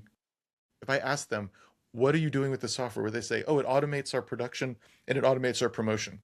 Yeah. There's also we also have that difficulty trying to figure out exactly what PodSqueeze did for these enterprise companies. Well, I'm not asking what it did for them. I'm asking how they would describe why they love it and what they do with it. Yeah, they mostly mention. I mean, we have different enterprise clients that use mostly the clips, and but mostly of them, I think the biggest edge for them is the transcript and the way they can interact with the transcript and create content out of it. Okay, Um, so if they're interacting with the transcript, then that's not automation. So I'm yeah, not saying you have to go change everything now. I'm just what I'm getting at is this is why what we're talking about now is different from like incrementally improving the product. We're talking about positioning and selling the product now, the product yeah, that you already have, that people already love, people who will pay you 5 times more and then maybe another 2 times more. Let's imagine those people already love this, and there's a reason for that. And if we can put our finger on it, and we won't do it all here, you might need to talk to them more or review the text and hear what are the words, the actual words they use, yeah, right? Which won't be the same words that you use always. Sometimes it will, right? And what do they say? Because that thing, what they say about it, that's what it is that you want to position for. And so another interesting question will be, do they love that it's all in one, or do they not care about that? I don't know the answer. But Hmm. if that is something they value, then that might be again, it is something you have. So is that something to put forward? But if they say, I never really thought of it that way. I just like the transcripts. I never really thought of it as all in one. In fact, I don't use most of the stuff. So no, I don't use it as a quote unquote all in one. I use transcripts. See, if they say stuff like that, then leading with all in one won't be a very good idea, because that's not what the successful customers who do love you, that isn't what they value, even though it's true. So now, of course, it's going to be hard because like you said, not everyone's the same. So you're not going to get the identical answer from everyone. But you see, this is what I would try to go do to get the positioning of and answering what are those customers saying, because that is the message to take to Central America, to Brazil, to Mexico, or to anywhere else, right? Is is it like, there's tools that do transcripts, and there's tools that do editing, and there's tools that do shorts. But the problem is, the transcripts don't understand that what you need to do next is editing. And the editors don't start with a good transcript. The only way to get a fantastic edited good transcript is if you do both. Now, it's possible that what I just said is a pitch that your customers would say, yes, exactly. That's it. It's possible. Maybe, probably not, because I don't know what I'm talking about. But like they could say that, in which case it's kind of an all-in-one argument, right? Because it's about multiple pieces that are integrated. And then maybe it is that argument, but in that particular way, if just under that hypothesis.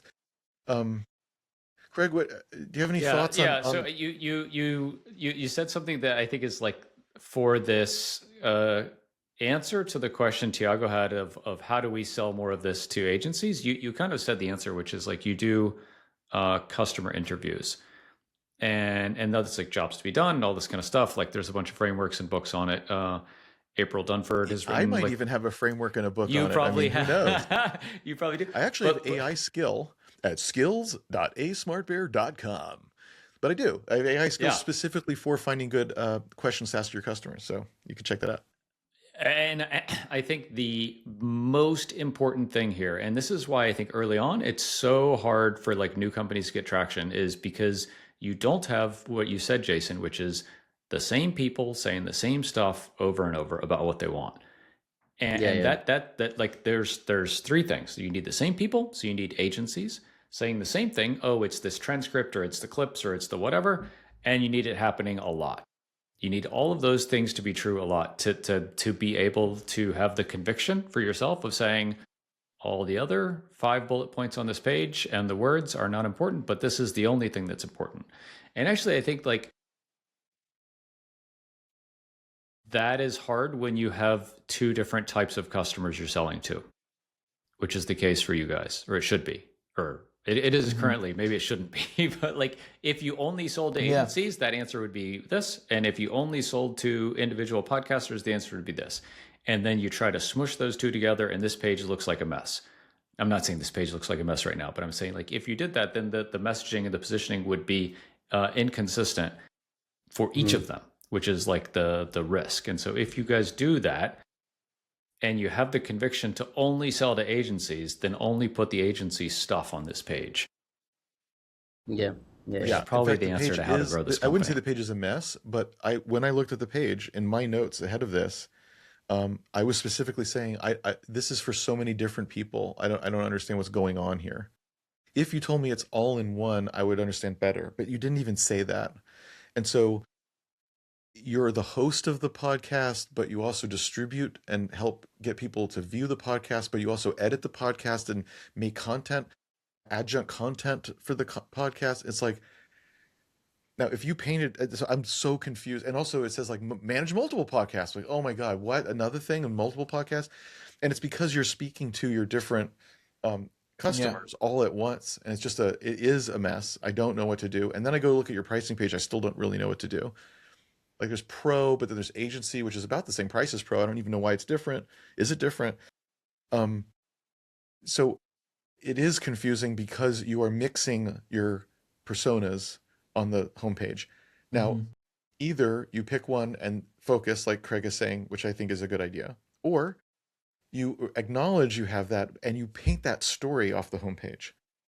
PodSqueeze is used from everyone from individual creators just getting started all the way to some of the biggest podcasts on earth, blah, blah, blah, or agencies that run hundreds of podcasts, because everyone needs the same great stuff, blah, blah, blah. Now, if you said that, now when it's like, now you could even say a whole page just for individuals and getting started people, a whole page just for agencies, a whole page, and you could send me there. And now it's making sense to me. And now I can see that on your pricing page. Now that can make sense to me now. But you didn't say that, right? It's just automate everything, which is not really right. But what are you saying, Jason, is that we shouldn't do that, right? Like what we should do, it seems, is, okay, we've tried the B2B, the individual creators. We have done everything we could. We realize that our, customers that will stay with us for a long time are big agencies.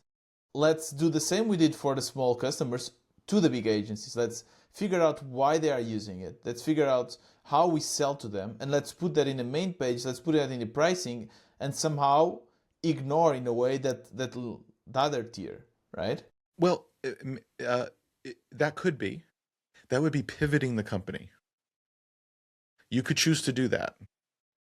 Another choice you could have is to say, listen, we're a bootstrap company. We can't afford to just not run the business we have and have the profit we have. That's not an option. And so what we want to do is, yes, we would like to change our mix of revenue so that more and more comes from agencies. And maybe eventually we full pivot away from the previous company. But we can't afford to just turn off the spigot now. And so what we're going to do is we are going to have dedicated pages for the individual or whatever you want to call that, and for the agency, so that when we are in control of where we send the traffic, we'll send them to the right place. So when we run ads and SEO for individuals that are getting started, we will send them to the getting started page. And when we talk to agencies and run those ads, have that SEO, or make those sales calls, we're going to send them to the agency page. And our home page is going to indeed say, we cover everything from here to there because our stuff is so universally useful. And here's links to this and that, right? And so if someone goes to our homepage anyway, they'll get directed. And that's what we're going to do so that we don't just tank the business we have. I think that's a very reasonable thing to do. And then again, of course, over time, you can always elect how much are you emphasizing one or another. Maybe the homepage does switch to agencies, but you still have the other web pages for the other stuff. So you can still funnel people over there. And maybe eventually you decide you never want the other business anymore and you really do want to shut it off. All under your control. But so, yes, the more focus is better, complete focus is best, but there's also from a strategic perspective, but there's the practical consideration of you're here now, you use this for income, and you need to fund all this other stuff. Yeah, of course. Like we have to consider that. So I think that's very reasonable to do. Hey, Jason, I have a question for you, like on behalf of these guys, because I'm sure it's something they're wondering is you mentioned in the intro, they turned out an offer for 500 grand last year. I know that podcasting is a challenging industry. I think AI is challenging for SaaS in general. I think these guys are in a kind of ultra hard spot because of like the ongoing value kind of that people get from the business. That's fair. We've talked about like pivoting the business to agencies would probably be easier for them to sell to. But like, I think at an even higher level is like, if you look at the opportunity cost that they have, is this the best place for them to spend their time? I mean, nobody knows. Yeah, it's exactly a question. Because you could say, AI will eat all SaaS. And in particular, you're using AI for this, which means other people will, whether it's competitors or the agencies themselves.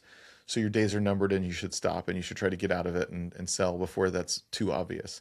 You could say that. I think that's a very reasonable thing to say. It's a very reasonable case to be made for that.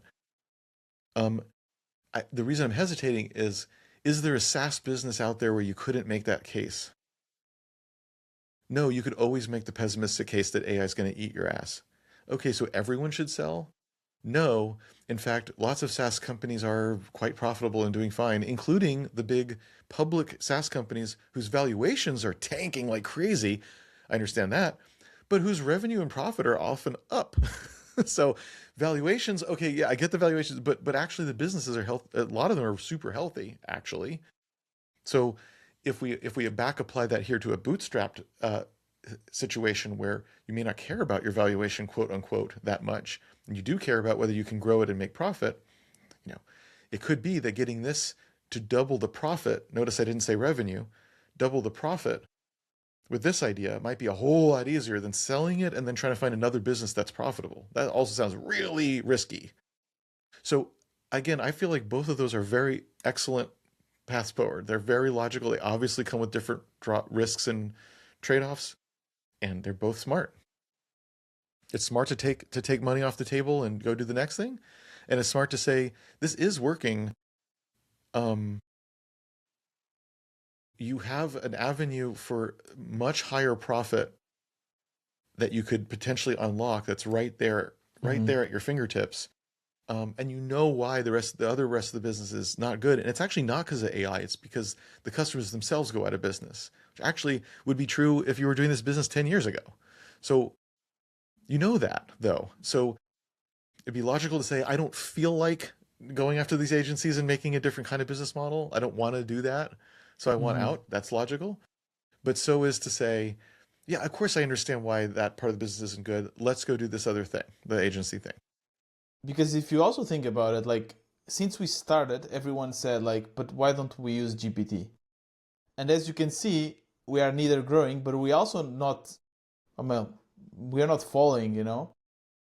So yeah, I always thought that maybe, and eventually it could be that AI will just, replace us fully. But I guess another question would be like, who would buy such business? Like, who would buy a business that is, not growing? Yeah, I mean, this is a different question. It's an interesting one. There's lots of answers because you're small enough. What's really hard is these companies at 20 million, 100 million, 200 million revenue, because then the answer of who buys it is a small list. Especially and why they buy it is raise a a small whole ton. list, and like, good luck. But lots of people want to buy a small company who they believe they could take you from 16K to, let's say, 80 or 100K in MRR over a couple of years, because they look at the business and say, "Oh my God, this is a marketing and sales play. You guys don't know what you're doing." I'm exaggerating now because I'm telling you what the other person would think. You guys know what you're doing with marketing and sales. I could easily, I mean, these things, first of all, you should be charging 3 times as much to those media companies. And I know how to go get 100 more of those in the US. So I'm just going to go do that. The end. Get out of my way. Like, I'll buy your business and I'm just going to go do it. And of course, there's people that think that. And they may be right or wrong, but it's a very logical thing.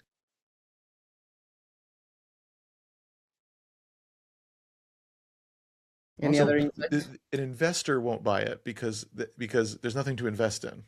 It's a sideways business. There's no big payoff. Now, there could be with agencies. That's what we were just saying. But you haven't proved it yet. So an investor needs that proof. So as an investor, I don't want that because you haven't proved that it can be different. But if I'm buying the whole company as an entrepreneur and I'm the one who's going to do it, awesome, right? Investors don't buy and then run it. They want to buy and then see that it grows. Yeah, of course. Yeah, and de-risk that idea. Okay, this is not a de-risked growth story. Again, that's not. I'm not putting it down. I'm just saying it's not an investable thing. So what? It's just not one of the choices. But there's all kinds of entrepreneurs out there who don't want to build a business from scratch, can't build a business from scratch, and see a lot of opportunity in podcast world. I mean, I don't think podcasts are going away. So I believe in the podcast market as like a whole market. I do believe it's changed a lot. And of course, Craig can talk, and so can you guys, about what does that mean. I don't imagine we're going to stop seeing new podcasts appear, but I also don't imagine we're going to start seeing them convert to real podcasts any higher either. I imagine it's going to be like that. And some older ones will stop as they do. Maybe they run their course or whatever. Nothing's forever. I mean, Seinfeld stopped making Seinfeld episodes. I mean, it kind of, okay, sure, right? So, and AI will have lots of roles to play. And I think that, let me give you an opinion that's not that informed because I'm not the podcast expert here. I do not believe that people want to listen to AI generated content. Period. So I think people that do real content, I hate even the word content. I don't make content. I try to make good shows and good articles because I think content sounds throwaway. That's what most people do. But anyway, I think people want to see good stuff by humans. And I think we want to automate all of the busy work bullshit that doesn't add any human value to it. Like this, like all the stuff you have. The shorts, sure, shorts can be whatever because they don't have any value other than like an ad. So I agree. I want to use AI for shorts too. Show notes. Yes, of course. It's just busy work to pick out all this stuff and find the links. Please do that for me. That has no value for a human being doing that. So of course I want to automate that. Transcription. Of course I don't want to type all the words while I'm listening. Are you crazy? So the more accurate, the better. And just as you say, I want to also use that as part of the editing for all the reasons you say already. And actually, I love the fact that with you, I can start with a short clip that AI made to pick out a good area, but then I can edit it so that it's as good as I think it can be. I love that. You're getting rid of busy work and allowing me to still make the thing. I like that. Audio enhancement, sure. Great. Again, Making a blog, okay, I understand why that's useful sometimes. For me personally, that's not useful because my blog is so sacred to me and what that is. So I wouldn't do that. So what? I just said I just said I wanted 7 out of 8 things. That's great. What the hell? Like that's really good. I don't have to do 8 out of 8. We can get you a free trial so that you can experience now with this episode. So I think you could be very well positioned to not be disrupted by AI if the attitude is we don't want AI doing the episodes. We want AI to remove busy work that no one cares whether a human did it or not. I do care if a human being wrote or did the podcast. If this podcast we're doing right now were AIs, of course no one would or should look at it. The only reason they're doing it is because we're real humans. But I'm sure no one listening would want us to even want us to try to transcribe it or maybe translate the closed captions to another language. It's like, of course, please do that, right? And so I think that's the perfect place for entertainment or infotainment, or in this case, it's kind of maybe it's infotainment. I don't even know what you call it. I don't care. It's what it is. It's you get to listen in on real founders. All 4 of us are real founders trying to solve this stuff, bringing everything we know to bear. Do you want to listen to that or not? Like that's what it is. And the instant it's AI or content or we read something, like it's like what? That's not why I'm here. No one's. I'm not trying to sell a consulting contract on the other side of this or some nonsense. Like it's just we're just trying to do it. I think that's compelling, and AI can't take that away. I mean, right now, like everybody I know, if they notice that the AI made the YouTube video, then they hide the channel. Nobody wants that shit. So I think if you're at this intersection of course, AI to automate the busy work and make some of the stuff like marketing better, hell yeah. Okay, well, why is AI making that go away? I don't understand. You are using AI to make the busy work away. You're doing it. So why would ChatGPT make it go away? You have all this stuff around it. The stuff I said about, no, you're going to own the whole like pipeline of getting it out there and the project management. ChatGPT doesn't do that. Now you could say, oh, but you could make skills and project management and use Obsidian or freaking Notion or whatever. Yeah, I know, but like almost no one builds all that. Only people like us do. That's 0.001% of the population's doing that crap.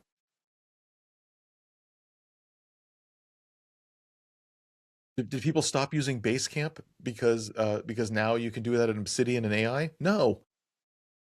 Like UI matters. I'll just kind of like give my perspective on like the podcasting industry. Like I agree. I think in a lot of ways it's stronger than ever because of AI, because people need and want this like human connection. I think that like that's both for like consumers of it and for brands wanting to create content that is really genuine. Pretty tough to fake this kind of conversation. So I think like as a medium, it has a lot of tailwinds. Like it has a lot of support. I think the question for you guys, to me, of like just back to like you had this offer for the business, is like you turned it down because you believe there's a path to grow. And like maybe that's the prosumer route, maybe that's the agency route. I don't really know. Like to me, I think like selling to agencies seems like an easier thing. Agencies get sold to a lot because everybody says the same thing. Wow, I can go sell to agencies. Like they have a bunch of people that are their clients that they can pass through to, and like they're easy to identify and stuff. So like selling to agencies maybe isn't as easy as Jason and I make it out to seem, but like selling $8 a month is also hard. So like I think that's kind of the like. I don't know the answer, but I would guess since you turned out an offer, the answer is like you believe there's a path to grow. I think like podcasting is about as AI resistant of a market as there is in certain applications of the market. So I think you're relatively safe there, especially the more you get to critical tooling and infrastructure for serious creators or agencies. Mm-hmm. Yeah, I mean, for us, I think that we are making around 200, close to 200K ARR, right? So, of course, that $500,000 is a lot, but it's something that we could also, since the business seems to be so stable and it can change, but it's something that we can. Okay, we wait 2.5 years or something and we get that. So maybe we value that more. And of course, we always think that we can improve, and you did give us some great ways on how to look at or what to look at in the next months. Yeah, so it's been really, I really appreciate your time and your insights, because I think that this is also how we grow, bootstrappers together exchanging ideas, and this has been really, really helpful, and I really appreciate both of you being here and accepting. Well, I kind of invited myself to the podcast, but I do appreciate the fact that you Heck yeah. accepted that, Jason. That was awesome. And I would say there's one other way you could think about, or one other way at least one other way an acquisition can happen, which is that an agency buys you for themselves. So let's suppose I'm an agency and I need to do everything you're doing, but I want to own all that code and do all that stuff so I can just do whatever I want with it forever. Now, this is a bigger agency, to be clear, not like a 3-person agency, but a bigger agency.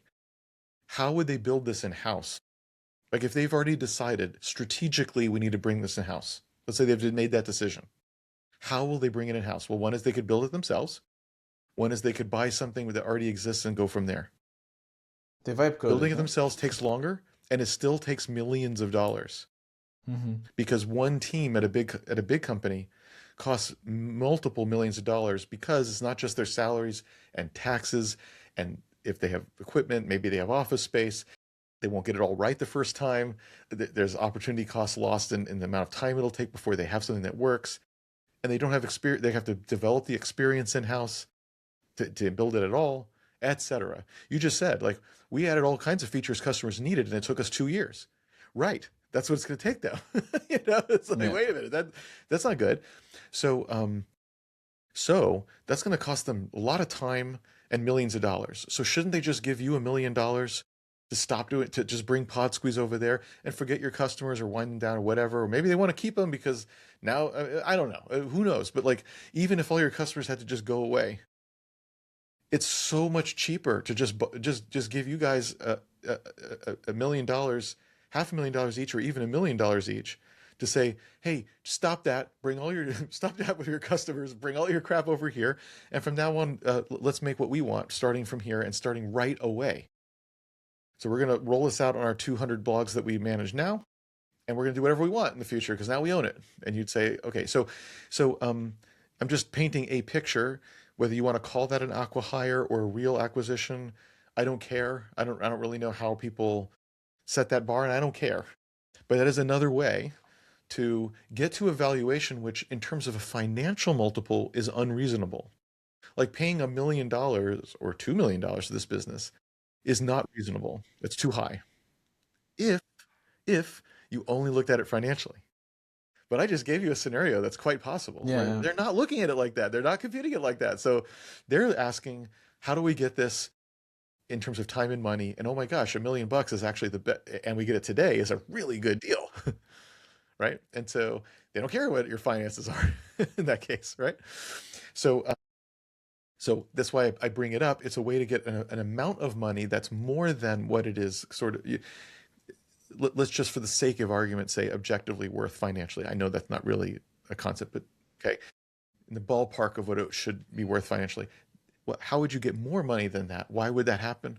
Actually, right in your backyard, agencies. Mm-hmm. Right. What do you think would be like a price we could actually sell it to? Like, I just said, like it depends on why they're buying it. Well, if it's not financials, that. Low. What is low? What would it's like? I don't know. 2x, 3x. Likely the answer is you can't. The answer is there's no lowest price, because sort of like my thing from before. If you gave me this business for free, but I had to run it, I'm not sure I want it. Like if you guys leave, you gave it to me for free and you guys leave, I don't think I want that. It's too hard. Why? Because I have to hire people as good as you and pay them what you're making. And I've got to solve the problem we just talked about on this call. That's a lot of risk, a lot of people. Man, I can't take on all that risk, and that's too difficult. I've got to enter a new market with a new team. I mean, that sounds really, really hard. Now, again, if I was an entrepreneur buying it, okay, then that's different. But you have a sideways company, so even 1x revenue is pretty good. You know, that $500,000 is even that would be maybe possible, but pretty hard. Because again, I'm going to need to hire somebody else. Like you guys take off. Well, okay, the new entrepreneur replaces one of you, but I got to hire somebody else. Like again, there's stuff to be done that costs money and risk, right? Even But even on the though, other to be hand, fair, the other it scenario doesn't I gave, I think require. $1 million is easy. Yeah, I yeah. say easy. $1 million is possible. Maybe Obviously, even that'll two. be, $1 million yeah. each is maybe possible in a strategic buy, like I was talking about, where we're not talking about finances. Got it. Even if so, at the moment we are not like putting our, as you know, and you mentioned that we are not putting our full time. Like PodSqueeze almost runs itself. So Would that's that even be worse. what? That's even worse. Why is it even worse? If I just told you that you don't need to hire Because two people. you so don't believe in this company and what it can do that even you're not spending time on it. Even the founder doesn't believe in the future of this company. Sure. Okay, got that point. Even though, so as like a passive asset that is there It is not a passive asset. generating. A passive asset is I bought stock on the public market and I'm holding it. That's a passive asset. A passive Okay. asset is I wrote a book and I get tiny royalty checks from the publisher every quarter. That's a passive asset. It wasn't passive to begin with. Okay, now it is, right? Then it is. That's a passive asset. This is not a passive asset at all. Okay. Okay. You have to do a whole bunch of work just to keep the business So where it is. what you're telling me is that no business like ours hasn't been sold for 2x rate. So like you cannot sell a business like this unless it's for the other scenario where you told me. What I'm saying is just get the financially, software. it's all bad news because it's not growing. Cancellation is super high. You've been unable to grow marketing or sales despite trying, which suggests that it's impossible. I don't think it's impossible, but if I'm just taking the outsider view, right? Yeah, of course. Right? It's like it's been flat for 2 years despite you trying every kind of thing you could think of. Nothing works. And then even you don't believe in it, so you went part-time. And if you're going to argue with me that means it's a passive asset, then I would turn it back on you and say, so is what you're telling me that if you went full-time right now, you could double this business in a year? Is that what you're telling me? Okay, well then it's bad news that you're part-time. It's because because you think there's nothing that could possibly be done. It's not even worth your time to work in this business. See all what I'm of these were and we discussed I'm all not of saying this. I'm not saying all this is true. I'm just saying as a buyer, this is why It's a perspective, financially I yeah. can't value this very much, right? Financially. That's why. Because that's the story I see. Right? And as an investor especially, I'd be like, what? Now as an entrepreneur, I can see it differently. Oh, you guys don't even understand the opportunity. You don't know how. That's why you're not working on it. I'm going to go do it. Now, I'm not going to overpay, but I could do this. That's a possibility. But you just told me you wouldn't even get it for free. That's me. But there's a different personality, As an like investor. Craig. Now, maybe Craig doesn't care, but if Craig's like, dude, I already have the hosting locked. I don't have other things to upsell. He just said, I don't have a lot of things. I have features to upsell, but I could use more. So maybe Craig's like, okay, if I could upgrade all these, if I could upsell these features, first of all, he could take your customers and try to sell them the hosting, and he could take his customers and try to upsell them your features, and maybe he could get another $1 million of ARR out in total out of all this. Okay, what can he afford to pay for that? Certainly $500,000, not probably a whole million. I know it's ARR, but there's a lot of risk and timing in this. That's why I'm saying that, right? And it's not profit, it's revenue. So that might be a quick thought, powers of 10 thought process of how that could work, right? But then the best way is if it's not valued financially at all, because I'm an agency, I'm thinking completely differently. And as an agency, I'm thinking, oh, I already charge many millions a year for this kind of stuff. I want to have a special and highly optimized thing, so that's a hyper profitable thing that I can continue to get clients all day long with this awesome story of AI that I have, that my consulting rivals do not have. And if I'm going to build this in house, it's going to cost me several $1 million and a year. Instead, it could cost me $1 or $2 million, and I get it tomorrow. Done. See how that? But they don't care what your finances. No, makes it. One last question. This I know that you probably also need to go, but one what about like the brand? Like for Craig, actually, this is a good question for you. Like we don't offer only the business, right? Like we have a good ranking on Google. We have tons of people. So inside the podcasting world, you could easily like take this and pivot towards your business or to start another business. So isn't this value as well if you're trying to sell, especially to another company in our industry? I don't know, like categorically. I think you could say it's either neutral, a benefit, or a risk. I don't know. I think for you guys, as it relates to, I think as it relates to us, it would be neutral. Like if we bought PodSqueeze, we would just fold the product into our solution and sell it to our customers. Podsqueeze.com would just go away. I think the agency model, Jason mentioned, it would be nothing, right? Because they would just use it internally. I think that like the only place it would be added to is if you were going to operate next to on an ongoing basis another brand to where they could share SEO and content and cross selling and all this, like. But if it was like, hey, we're going to buy you and just fold you into our product, it's so almost you just nothing. Take all the 30,000-40,000 views we get every month, you just like ignore it? I mean, we would redirect all that into our site and bring your content over and stuff like that. But yeah, I don't. Okay, but then there's value, right? I don't know. Yeah, I mean, yes, there's some value, but that, like, to quantify that into a dollar amount, I think would be tough. Like that's definitely not the thing you're selling. Interesting. Okay. Everybody has a degree of that. Again, you've kind of proven that traffic's not that valuable. Well, I guess now, people pay. Yeah. Okay, now you could say for our business. That's what I mean. So you could say, oh, but for another business, it would be valuable. And I would say, great, name that business where this particular traffic is really valuable, and then maybe they would value it a lot. But if we can't name it, and if it's like, no, it's just kind of the same, then I think what Craig said is right. Is it worth $1? Would Craig pay $1 in order to get all your content folded in? Of course. Is he going to pay $1 million just for the content to fold in, just the SEO? No.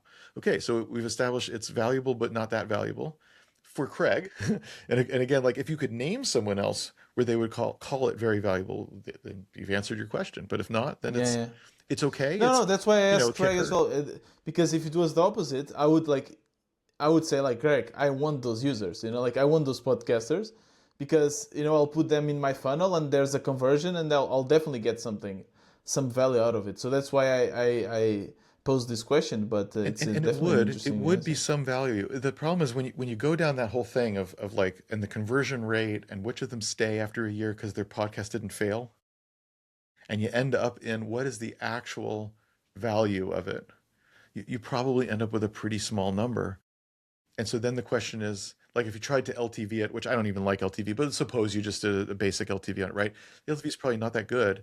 And then the question is, what will you pay? Let's say the total LTV for a year of this traffic is, what shall we say, 100K of revenue? Well, how much we would make in LTV? Or... Yeah. We have a competitor that they did a lot of this. And what would you make an LTV off of all? What do you make an LTV off of all this SEO? Remember, most of them cancel. So how much revenue do you drive from inbound? Yeah. I think that the lifetime value of each client is around $200. So that would mean no, not when you count everyone that comes to the site. No. The ones that convert, right? Yeah, not with the 20% cancellation rate. No. The lifetime, you are talking about the lifetime value, right? Yeah, no, because they're on the $9 plan and the 20% cancellation. That's a $50 LTV for those people, and that's surely the majority of the people. I mean, we do have those metrics here on Stripe, right? Well, that's the metrics. At $10, I know it's euro. At €10 a month and a 20% cancellation, it's $50 LTV. If it's 10% cancellation, then it's $100 LTV. So it's something like $100. Yeah, but our starter, I think most of our clients subscribe to the pro. Most of our revenue comes from the pro plan, not the starter Oh, is plan. that right? Okay, that's unusual. That's really cool. So here it is, So it's 150, euros. So it's, I guess, close to 150 $200. euros. Yeah. Okay. Uh-huh. Just what's the answer? What's the LTV total for a year of your inbound, of your SEO inbound, not your sales, but your SEO inbound? I don't have that I, number from the top of my head. I, We have to see. We have to see. I think from Google we have a conversion of around 1%. So if we are bringing 40,000 people a month, that would be. That's not the question. So the point is the company is flat at 200K a year, right? Yeah. Okay. I mean, in this segment, in the SEO segment, it's flat at 200K a year ish, or less. Yeah. Right. Less, a bit right? less. Yeah, I'd say. It's flat at 150K a year in this segment. Yeah, under 50, under 60K Okay, dollars. Yeah. So it's about 150 because that arrives and leaves every year, right? So their CP is about 150K. Okay, so that's the answer. It's worth about 150K in revenue, not profit. In revenue, not profit. That's what your SEO is worth to you in this business currently, 150K, right? In revenue, not profit. So what would I pay for that? Well, not 150K, because the profit, how long would it take the profit to pay that back? A long, long time. Less. Now you could say, yeah, but you could do something better with that traffic. And I would say, I know, but that's the acquirer is going to do that. and they may not. That's a risk. So yeah, you see what I mean? So maybe they pay only 100 or 50, or maybe they pay $500,000. Maybe, like, we don't know, but like we've set sort of the ballpark of like, what is that traffic worth even to you in this business in revenue, which isn't profit, right? So we can't put a number on it, but we can put a power of 10 on it. It's something like that. Got it. But really it's in the eye of the buyer, because the agency example, they value that zero, but they might give you $1 million anyway, right? And someone else might be the other way around. So like, who knows, right? Yeah. Yeah. But I think what Craig is saying is this is Craig's target audience, and he's not valuing it very much. More than $1, but not a lot, is the answer. Yeah. Guys, well, good. I unfortunately need to. Yeah, we definitely need to wrap up. It's gone long. I always wonder if we can do this in an hour and then it goes 2 hours, but I think we have a lot of meat, so it's okay. God, guys, thanks again so much. You were so generous to do this and to expose all this, and you know this because you saw it yourself on other episodes. But it's so valuable for everyone else too for you to be vulnerable and see that. Oh my gosh, it helps other people see and ask for themselves, how would I think about this for my business? And very often people are like, well, that part's like me, that part's like me, And so I think it's great. And if you whatever you decide to do, maybe in the future, once you're further along, whatever that path is, if there's a new question, new challenge to solve, maybe we can come back again, whether it's like, all right, we've talked to 20 agencies, we've got a couple more on board, and like, how do we scale that? Or maybe we decided to sell. How do we structure that? Like, who knows what you decide to do, but maybe we can do it again. Definitely. I appreciate your time again. And it was there's a lot of things now to discuss, a lot of things to think about. And, I love this. So, and keep doing this with other founders because it's very helpful. I'll definitely listen. I would just say, like, you guys got a lot of constructive, hopefully critical, like, feedback and stuff, but you should be very proud of building the business that you have. It's not something to take lightly to be making 150 grand a year and owning your time and building a real business that has enterprise value. So you should be really proud. But business is tough, especially these days. So like, don't undersell what you've done so far. Yeah, definitely. I mean, we are very proud. Yeah, it's awesome. We know that we could be making more, and we want that, but coming from working a 9 to 5 to having this freedom, it's incredible. So we're definitely very happy with this. It's great stuff. Yeah, I would echo that, and I would say my bet is Pod Squeeze has a lot more life in it whether you want to call that value or what you want, but I mean revenue and profit is what I mean. Whatever that ends up resulting in.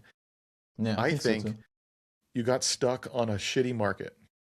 You tried everything you could inside of a shitty market, and guess what? It didn't work, proving it's a shitty market. Okay. Then you found the hint that there's a not shitty market. And legitimately, you're like, geez, I don't know how to attack that not shitty market. And hopefully we've gotten some progress here, and anyways, a mindset for how to continue. And you might want to talk to more people who are great at building a new sales motion, and there's positioning on the website. There's like all kinds of things to do, right? And having seen like, geez, there's a better market out there, but our initial attempts didn't work. It's a new motion we don't understand. So rather than doubling down and figuring that out and getting other people to help or whatever, I'm just going to go part-time and do other crap. And so the business suffered because rather than saying, oh, this is a new thing we have to figure out and do, let's go figure out and do it and spend all of our time figuring out and doing it until it's done. Instead, you took your eye off the ball. Let me go do something else because I don't know. You could do that, but then you shouldn't expect it to change, right? I think this has a lot more legs. Now, who knows how much? I'm not saying it's going to be $100 million a year business, but who cares, right? That wasn't the goal. Who cares? So, but I'm saying, oh my gosh, of course there's more legs in this. Of course there's a lot more to go do, but it's different from the market you've stayed in that's crappy. It's a different market with different motions that you're going to need to do. And you could decide, I don't want to.